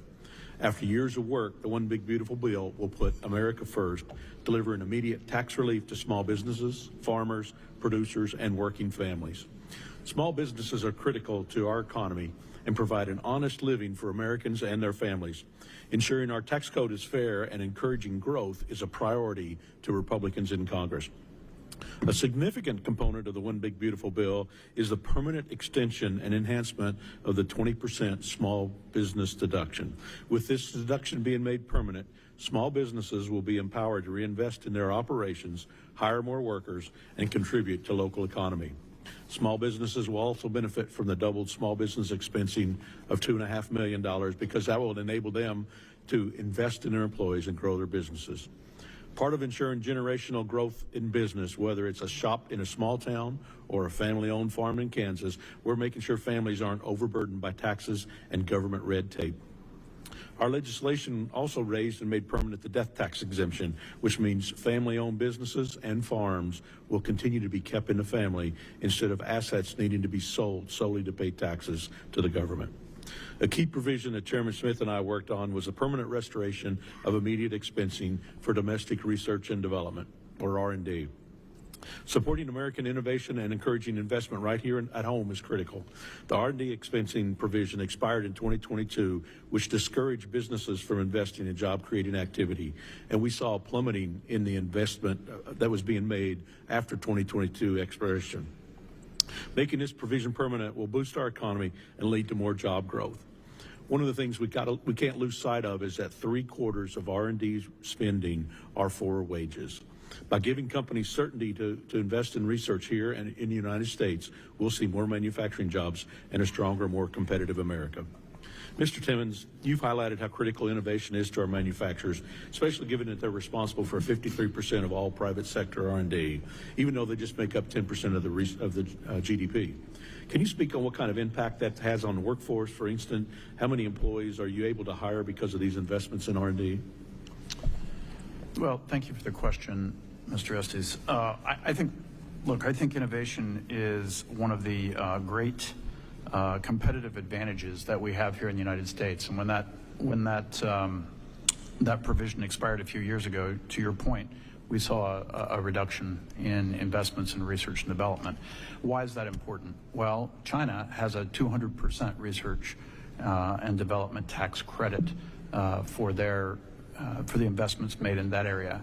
And I know the work that Mr. Moran does on that committee, or on the select committee, we have some very serious concerns about being able to compete with China. China simply doesn't view the world the same way we do. So I was very pleased that through your work and others on the committee, we were able to get that credit renewed. Thank you. Mr. Fulton, you've highlighted how the corporate tax rate and immediate expensing for research and development for equipment played a crucial role for Robinson Helicopter. Can you share your thoughts on how the new provision allowing immediate expensing of manufacturing facility costs will impact your company's growth and investment here in the United States? Thank you for the question. Thank you for your question. These provisions all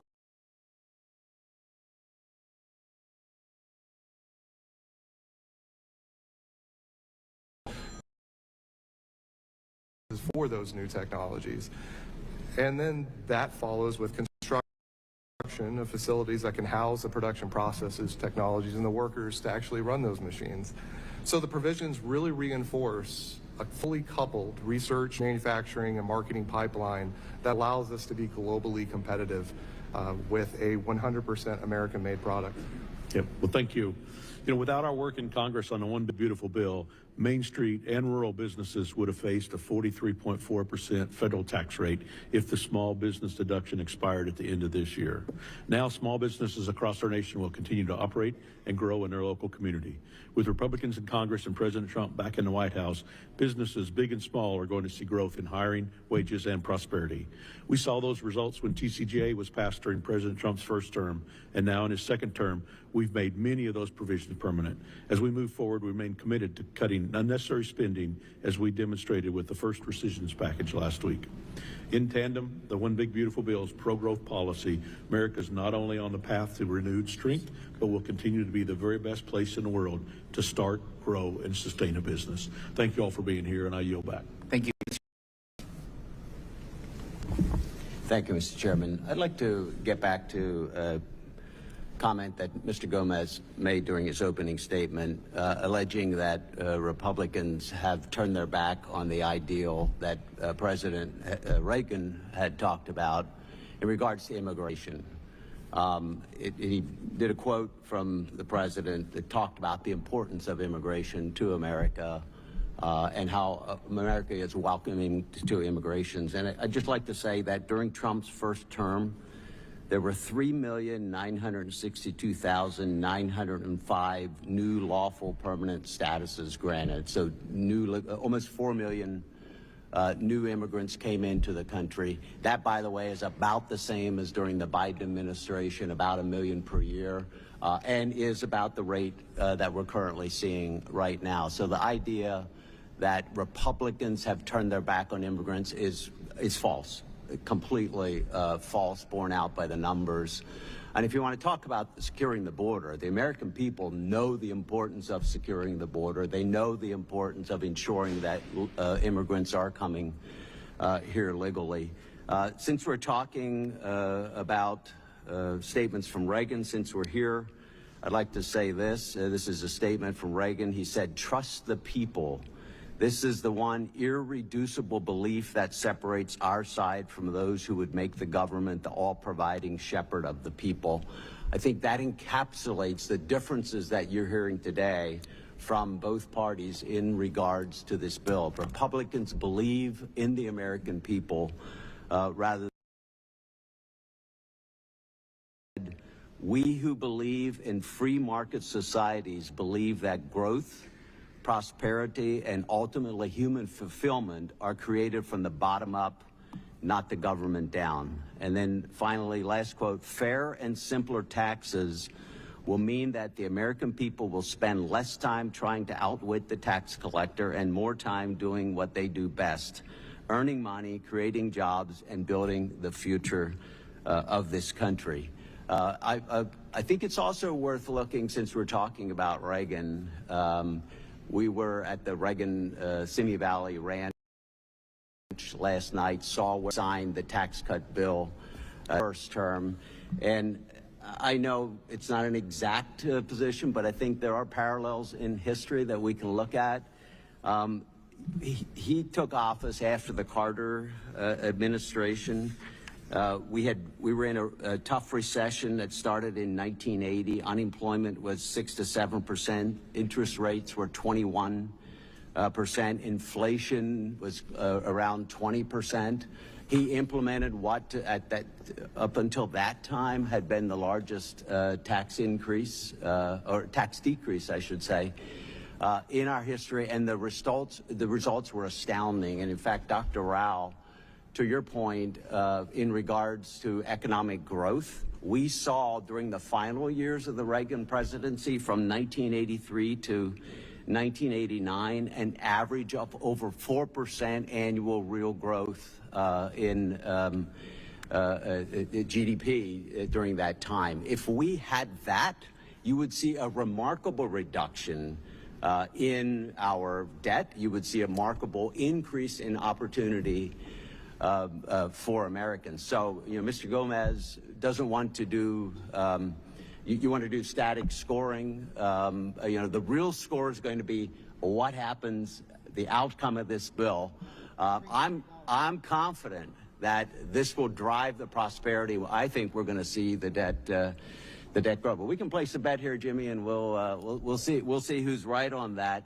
You can just look as recent even as the Trump years compared to the Biden years, where real income grew $6,000 per family for my constituents. Do you know that in June of this year was the first month in years where we've again had real income growth? This is just after the beginning of the Trump policies. So folks, we're only getting started, and I'm excited about what's going to happen. Mr. Kim, I do want to ask you a question very quickly. You repeated the allegation that Democrats repeated here, and I've heard many, many times, that there's a number, and I think you said 150, I think Ms. Sanchez like 350,000 return for high-income earners in this bill due to the tax cut, but it's 68% per day for lower-income earners. Could you repeat that number?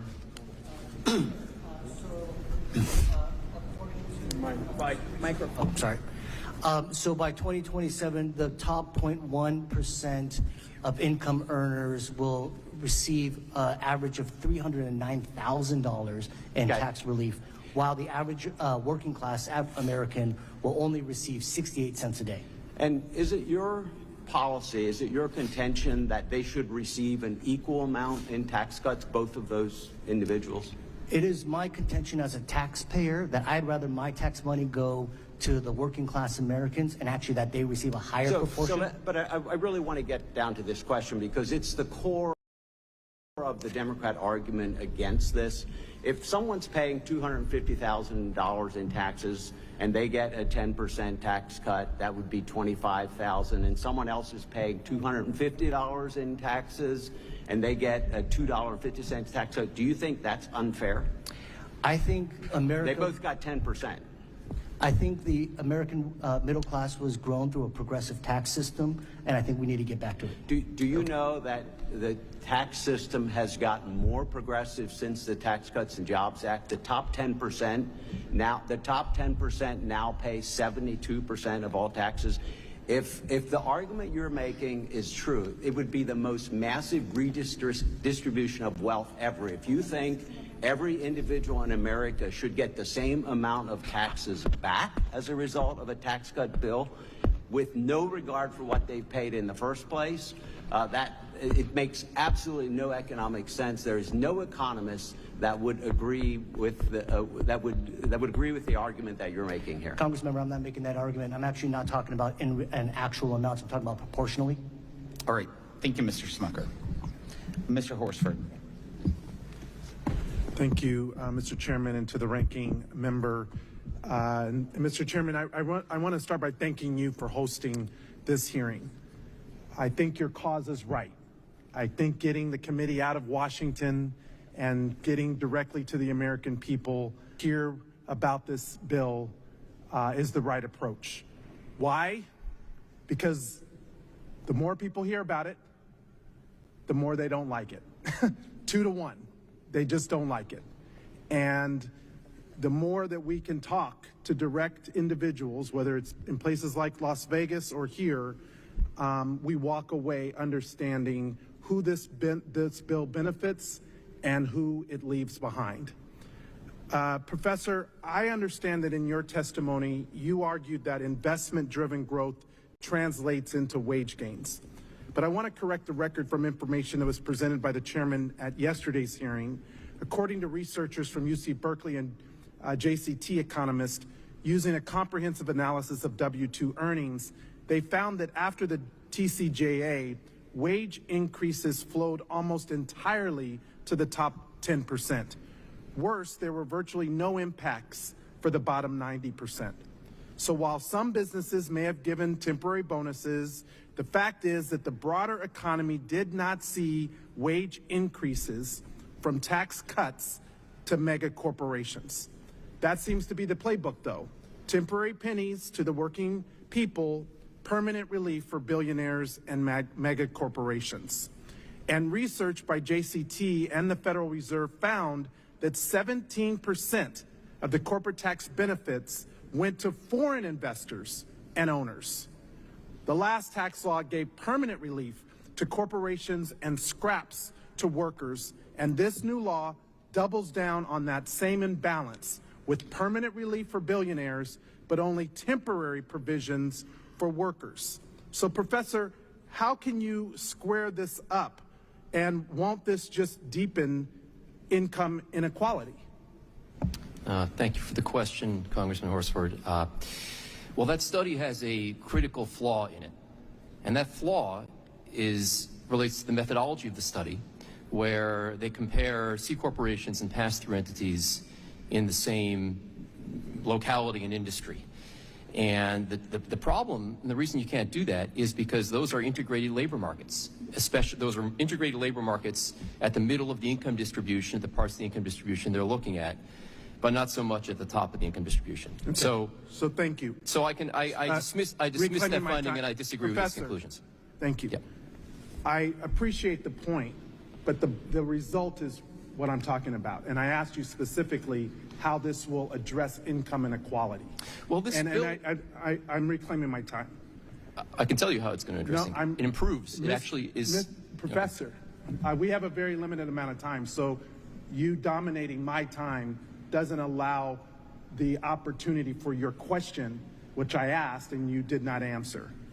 So now I want to talk about the fact that Mr. Estes had his R&D expensing permanency bill that I supported, and one that the chairman even worked on with the Wyden-Smith tax package.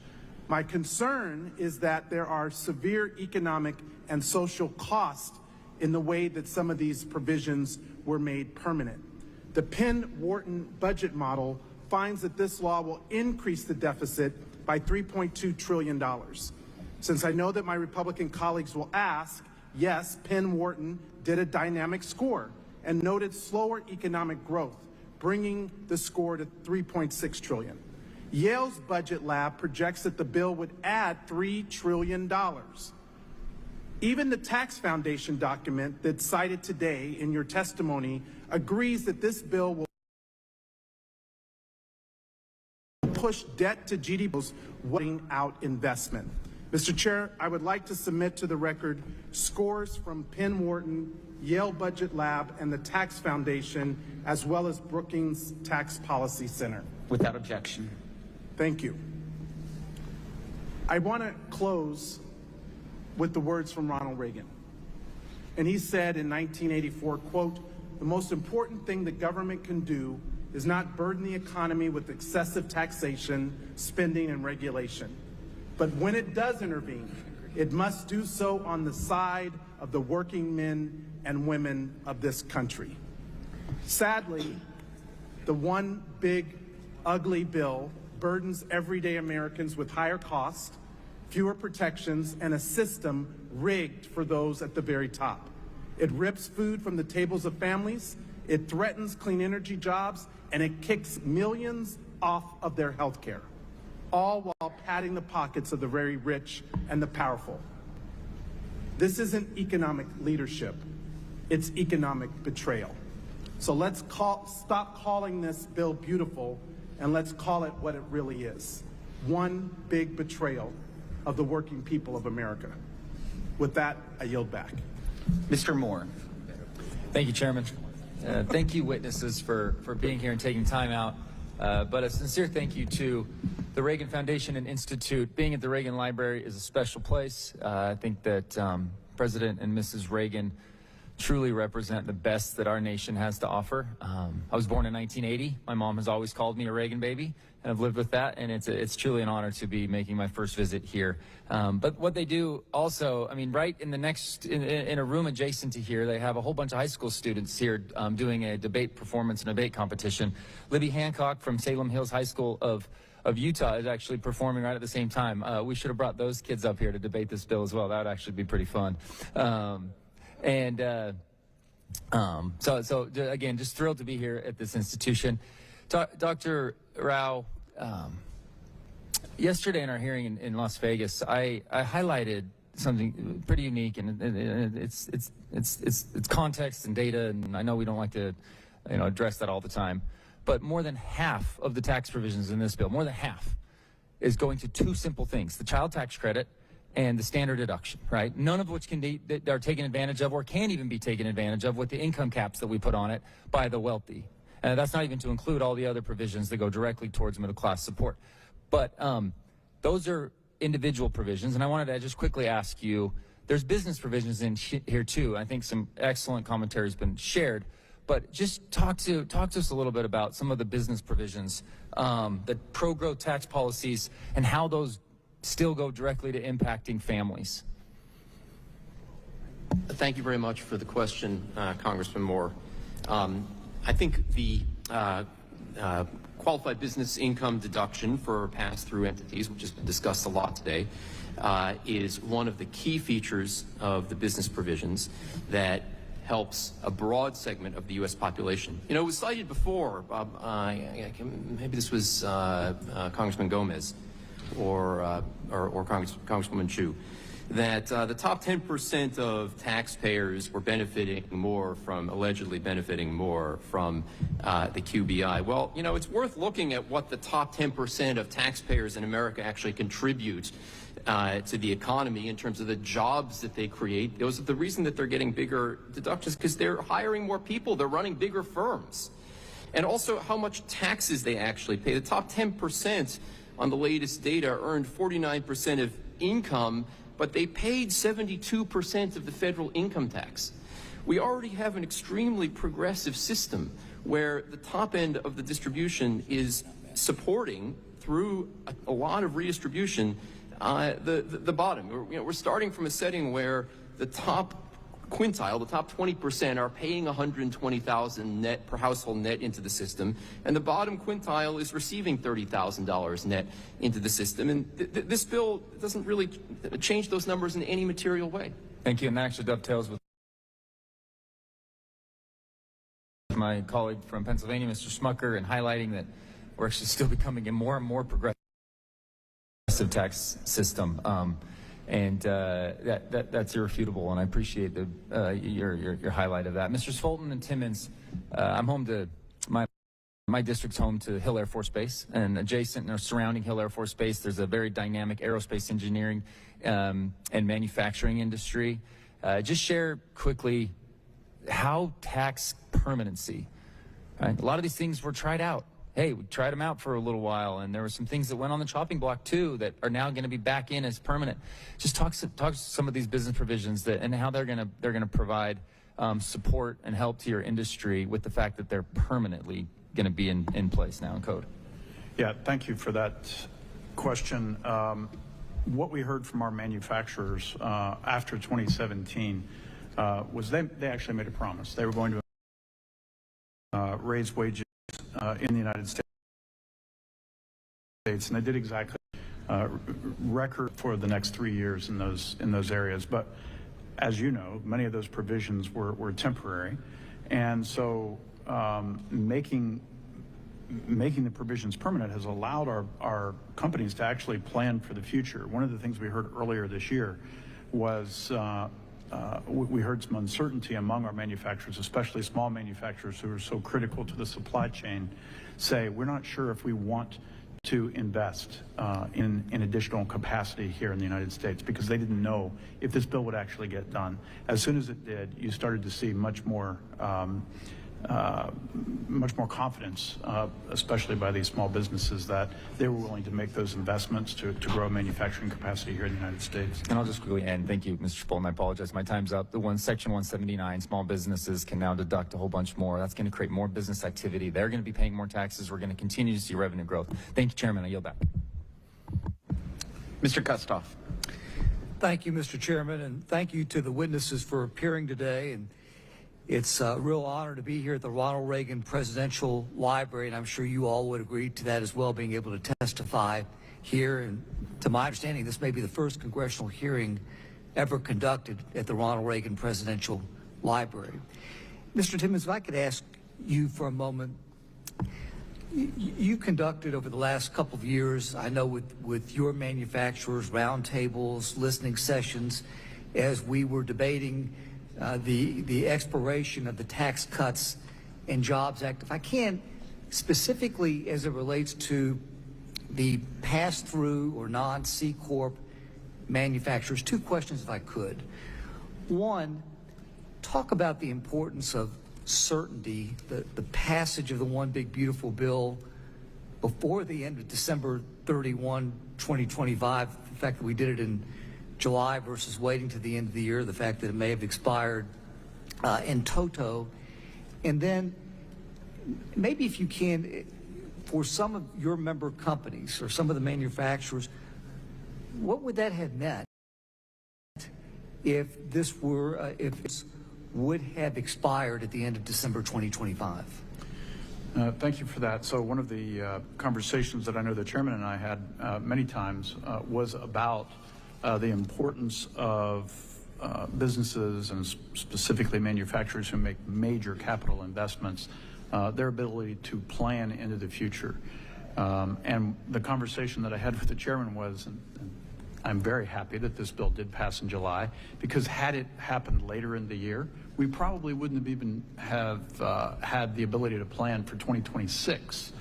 Would have pushed those strategies out to 2027. So this has enabled American businesses and American manufacturers to make investment and hiring plans for 2026. The second part of your question was, well, let me, what was, I know what it was. If the bill had not passed, we did a study with EY, and they came up with the fact that if the bill had not passed, we would have lost 6 million jobs in the American economy. Over 1.1, I believe, of those would be manufacturing, but $500 billion in wage loss and about $1.1 trillion in lost GDP. So it was the lost opportunity cost that we were able to overcome by the passage of this bill and ensure that we were able to superpower the economy again, like we did in 2017 with the initial round of cuts. Thank you, Mr. Timmons. Mr. Trump, thank you also for appearing today, and you've talked about your story and how you were able to acquire your company. I also want to ask you about the Section 199A, the small benefit deduction, because you talked about this in your testimony and in your written testimony. If we had not passed this bill and that had expired, what would that have meant to you? I mean, you talk about you've got some employees who have been with you for 20 years or longer. What would the expiration of Section 199A have meant to you, the small business deduction? Specifically, for me, if it had not been continued and made permanent, I would not be able to even consider, with my circumstances, losing money for the last 5 years, et cetera, to consider doubling the size of my store, my best store, and hiring employees.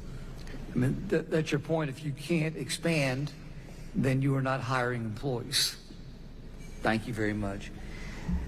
Mr. Kessler, you talked about on a couple of different occasions the raising of the exemption for the death tax, what that meant to you. For a number of cattlemen across the country, and I represent a large ag district in Tennessee, pardon me for saying this like this, you can be asset rich and maybe not cash rich. If the exemption had not been raised, what would that have meant for the average cattleman if he or she had to face the state tax exemptions being lowered back to where they were prior to the enactment of the Tax Cuts and Jobs Act? Well, I can't overstate how significant that would have been because of the land values increasing across the whole country, let alone especially places like California, Colorado, New York, other places. Real estate values have increased so much, and you've got non-ag people that have successful businesses wanting to own a part of America, rural America, and so they come and pay over market compared to ag prices, and so it drives up the real estate values. And so to answer your question, having those exemptions lowered is it's so impactful to the breakup of a lot of family farms and ranches.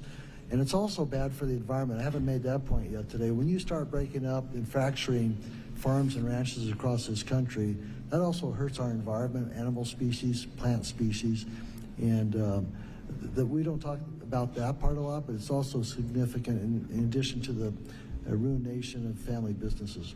Thank you, Mr. Kessler. Thank you, Mr. Chairman. I'll yield back. Ms. Tinney. Thank you, Mr. Chairman, and thank you so much to the witnesses. And I really just want to thank the Reagan Library as well for hosting. Mr. Moore might be the Reagan generation child, but my very first presidential election for Ronald Reagan in 1980, and he's always been a particular idol of mine. And I really think it's important to highlight, and I know everybody's been quoting Reagan, but there's so many wonderful quotes. The one I really meant the most to me, especially being a child of the 70s and 80s, is freedom is never more than one generation from extinction. And that's a great Reagan quote about freedom. And I think that's the contrast that you're going to see here on the dais, is the vision that we have of Reagan and see of Reagan with the hope of the American people, and yes, of immigrants coming here. And I think of my dad, who was a poor guy from New Jersey whose parents came to the United States as immigrants, who found his way, paid his way through college and law school, and became a Supreme Court justice in the state of New York. And one of his most absolute favorite things to do as a Supreme Court justice in the state of New York was to attend and preside over naturalization ceremonies for new immigrants coming to this country legally, who revered freedom, who loved of our founders, so beautifully reflected by Ronald Reagan and everything we read about in this room, standing up to the Marxism of the Soviet Union and tearing down the wall. So many important Ronald Reagan stood for. And yet I come from the state of New York with the highest Medicaid, highest taxes. Now I think Hawaii might be a little higher. And yes, all you Californians, we actually pay more taxes in the state of New York than you do, and we have half your population. We also spend more on Medicaid than you do by higher percentages than the population. We have more people who are ineligible, 8 million people on Medicaid in New York, and only 5 million actually meet federal eligibility standards. We just want to see Medicaid realigned and strengthened for the people who are truly needy and people in my communities. And that's what we're doing, because Medicaid isn't actually being cut. It's actually being increased by 20%. That's an increase, and only in Washington, D.C. would an increase be considered a cut. So these are really important principles coming from my state compared with, say, California, and the reflections of Ronald Reagan and what he saw for individual prosperity and empowering individuals and bringing them here to this country.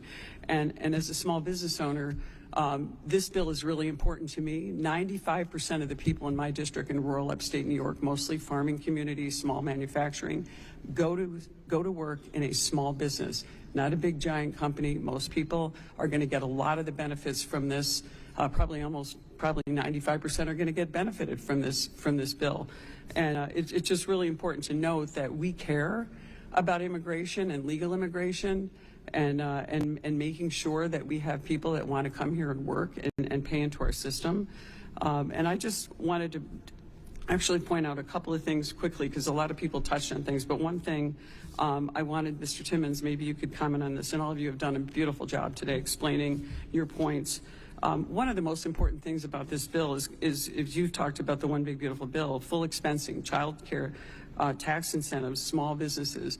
Can you comment on those benefits particularly? I was a single parent who had to go to work and had to rely on child care, and many of these things. These are going to be great for my district in upstate New York, and the highest tax residents, by the way, in the nation. Well, look, we have 400,000 open jobs in our sector, and anything we can do to incentivize the ability of individuals to enter the workplace, we embrace that. So the child care deductions are very important to our workers as well. I do worry, quite frankly, Congresswoman, that we have a fairly large gap between the number of jobs that are available in all sectors of the economy, but especially manufacturing, since it's the most productive sector, and the number of workers that we're able to attract. Now, we're trying to do our job in the manufacturing sector by inspiring the next generation of manufacturing workers, but we appreciate the work that you're doing. And just as an aside, on the subject of legal immigration, the NAM has a proposal called a Way Forward that would help repair the system that's in place right now, and we hope we can work with Congress to enact that proposal, because we believe too that immigration is absolutely vital to the lifeblood of this country. Thank you. I agree 100%. Legal immigration is going to be so important to building the economy of the future, and we believe in that as well. And I think that's the way to go. Not illegal immigration, not empowering cartel. I have the northern border of New York in my district where 90% terror watch lists are coming across our northern border to take advantage of the lax laws in New York State and to take advantage of New York City, where they can live freely in a sanctuary city, now under duress from an actual Marxist anti-Semite who is leading the Democratic Party for the mayor of the city of New York, in the largest city in our nation, the driving economy in our nation. And now here we are in the Reagan Library, and a Marxist anti-Semite is leading the charge in our nation's largest city, in one of the most important cities in our nation. I think this is a sad state of affairs, and I revere the freedom of Ronald Reagan. And thank you all. It's grateful to be here. Ms. Fishbach. Thank you, Mr. Chair. Excuse me. I just wanted really quickly, I know that there's been a lot of comments that both sides are not being listened to, and I think from the applause at the beginning, obviously you can tell both sides are represented in the audience, and the chair very thoughtfully pointed out that there were clipboards that you could make your comments on, and I know that he does that because he wants to know, we all want to know what the audience is thinking, what people who took the time to attend the hearing are thinking, and you know, he doesn't have to. It's not a requirement, and so he does it because he makes sure that those clipboards are out there so that he can hear from everybody who has taken the time to come to see. So I think it's an opportunity for all of us, and so I think that the charges and the comments that we are not hearing from both sides aren't necessarily accurate, because we spent a year traveling across the country, at least a year, traveling across the country, hearing from groups. Actually, Mr. Kester, I was thinking about, we went to the Scheffelbein farm. You might have heard of them. They're from my district. So, but, you know, I'm not going to ask any questions because I know we're short, you know, we're tight on time, but I just wanted, my district it's, you know, I border Canada, North Dakota, South Dakota. I have a huge district, very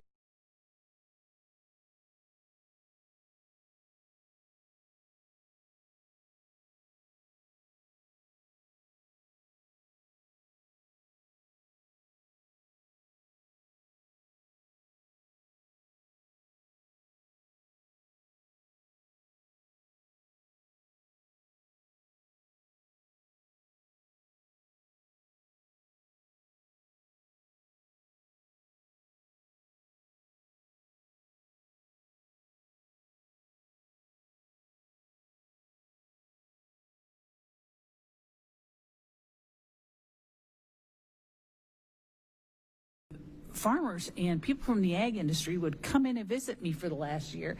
And you know what they always talked about? They always talked about 199A and the death tax exemption. Those were critical for them. And it's critical for the economy in my district and across the country to have those farmers succeed. You know, and the one thing we don't talk about either, and I know we're focusing on taxes, but that a large portion of the Farm Bill was included in this bill. You know, this bill is full of great things for, and we don't talk about all of them, but, you know, improvements to the crop insurance program, enhancement to reference prices for the price loss coverage and dairy margin. And so I just wanted to point out, because you know, if I'm not the last one, I may be second to last, but there's so many good things in this bill that we aren't talking about. And I think that the tax incentives for both small businesses and for families, like those child tax credit, really are something that we need to promote and make sure that people understand how important those are to not only businesses but to our families in the middle class. And so I really think that I think we did a great job in finding out what was important to the economy, to people, to businesses, and putting it together, and to the for the farmers too. So thank you, and Mr. Chair, and I yield back. Thank you. Can I enter something into the record? Yes. Unanimous consent to enter a turning point memo article says J.D. Vance, some Americans are more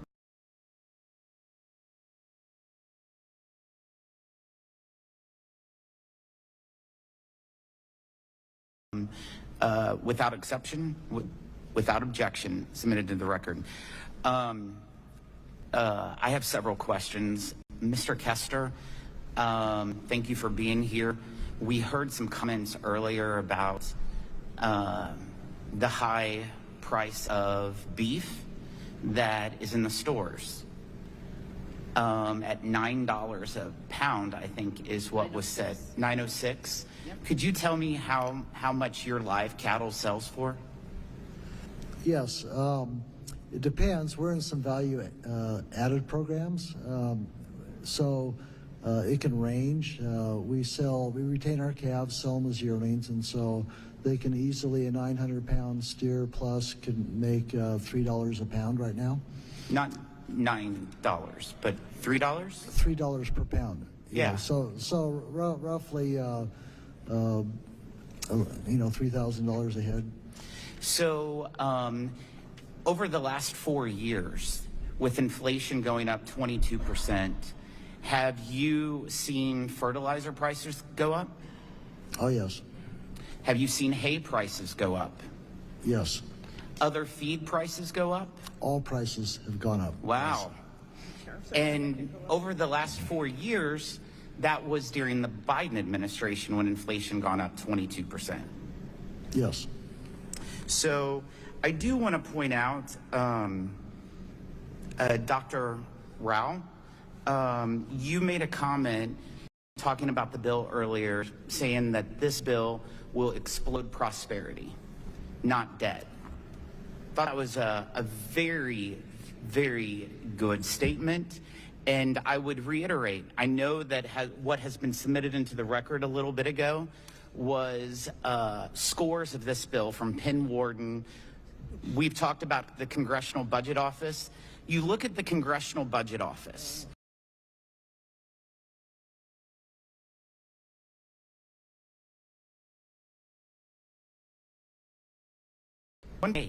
If you look at the growth rate, 50 years, we've averaged 2.7 over the last 50 years. But the Congressional Budget Office scores it at 1.8. If we get a 2.8% growth rate,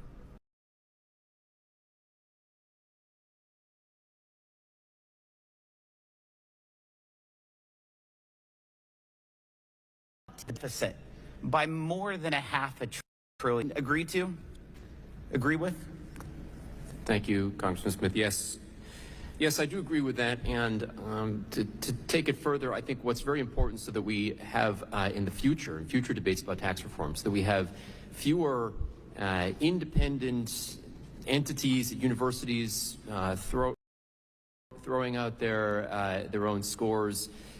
Is the point I made before, that if the CBO would just make its models public and its source code public, then what could be done is economists will put in numbers that are consistent with what we know from the economics literature about just how much growth responds to tax policy. And we know that growth responds to tax policy through the research that I cited in a much more vigorous way than is modeled by the CBO.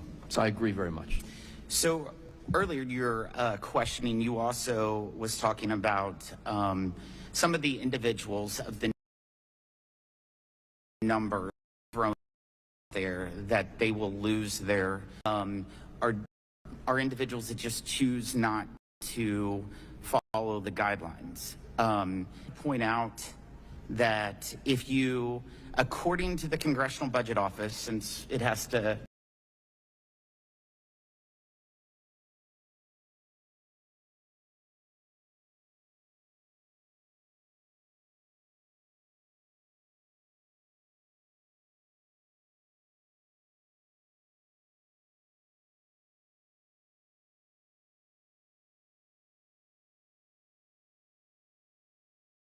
able-bodied, healthy adult with no kids who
We're going to leave this here and take you live to Capitol Hill, where the House Rules Committee is considering the Senate-approved version of the GOP tax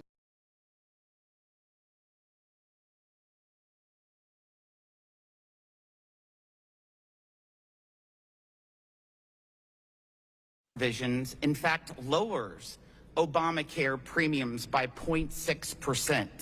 So any comment saying otherwise, according to CBO, is just not true. And I also want to point out the expanded temporary Obamacare credits that have been mentioned earlier are untargeted, and they benefit making people more than 400% of the federal poverty line. So a family in Arizona making as much as $600,000 a year will receive subsidies under the Democrats' expansion proposal. It would cost $400 billion, but it's not in this bill. They talk about it, but it's not in this bill. We don't even touch it. It expires at the end of the year. So there's a lot of comments about the provisions of this bill not being popular.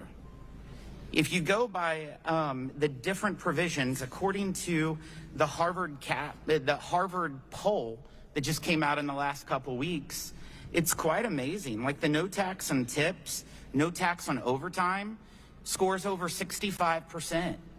The child tax credit expansion. The child tax credit expansion is over 67%. The health savings accounts that we put in the bill was 76%.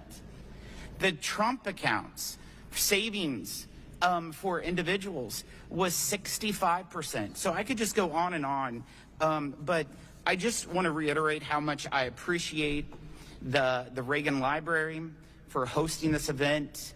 I think it's extremely important for us to get outside of Washington to hear from people. These are field hearings. It's the same thing as committee hearings. In Washington, they're not town halls. And so they're hearings outside of Washington, so it's easier for people to be part of a congressional hearing. And how we run them on field hearings is the same way that we've run them in Washington, D.C. And so I would like to leave with one quote before I close. We've been quoting Reagan a lot, and so I'd like to say a quote that I think is pretty good.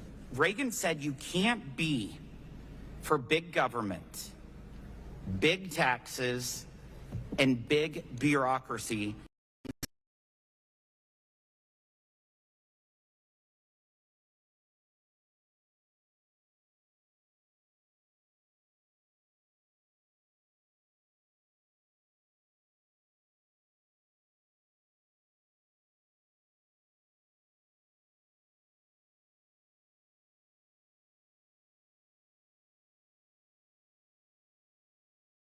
For traveling out of your busy schedule to testify. This meeting will be adjourned. Thank you.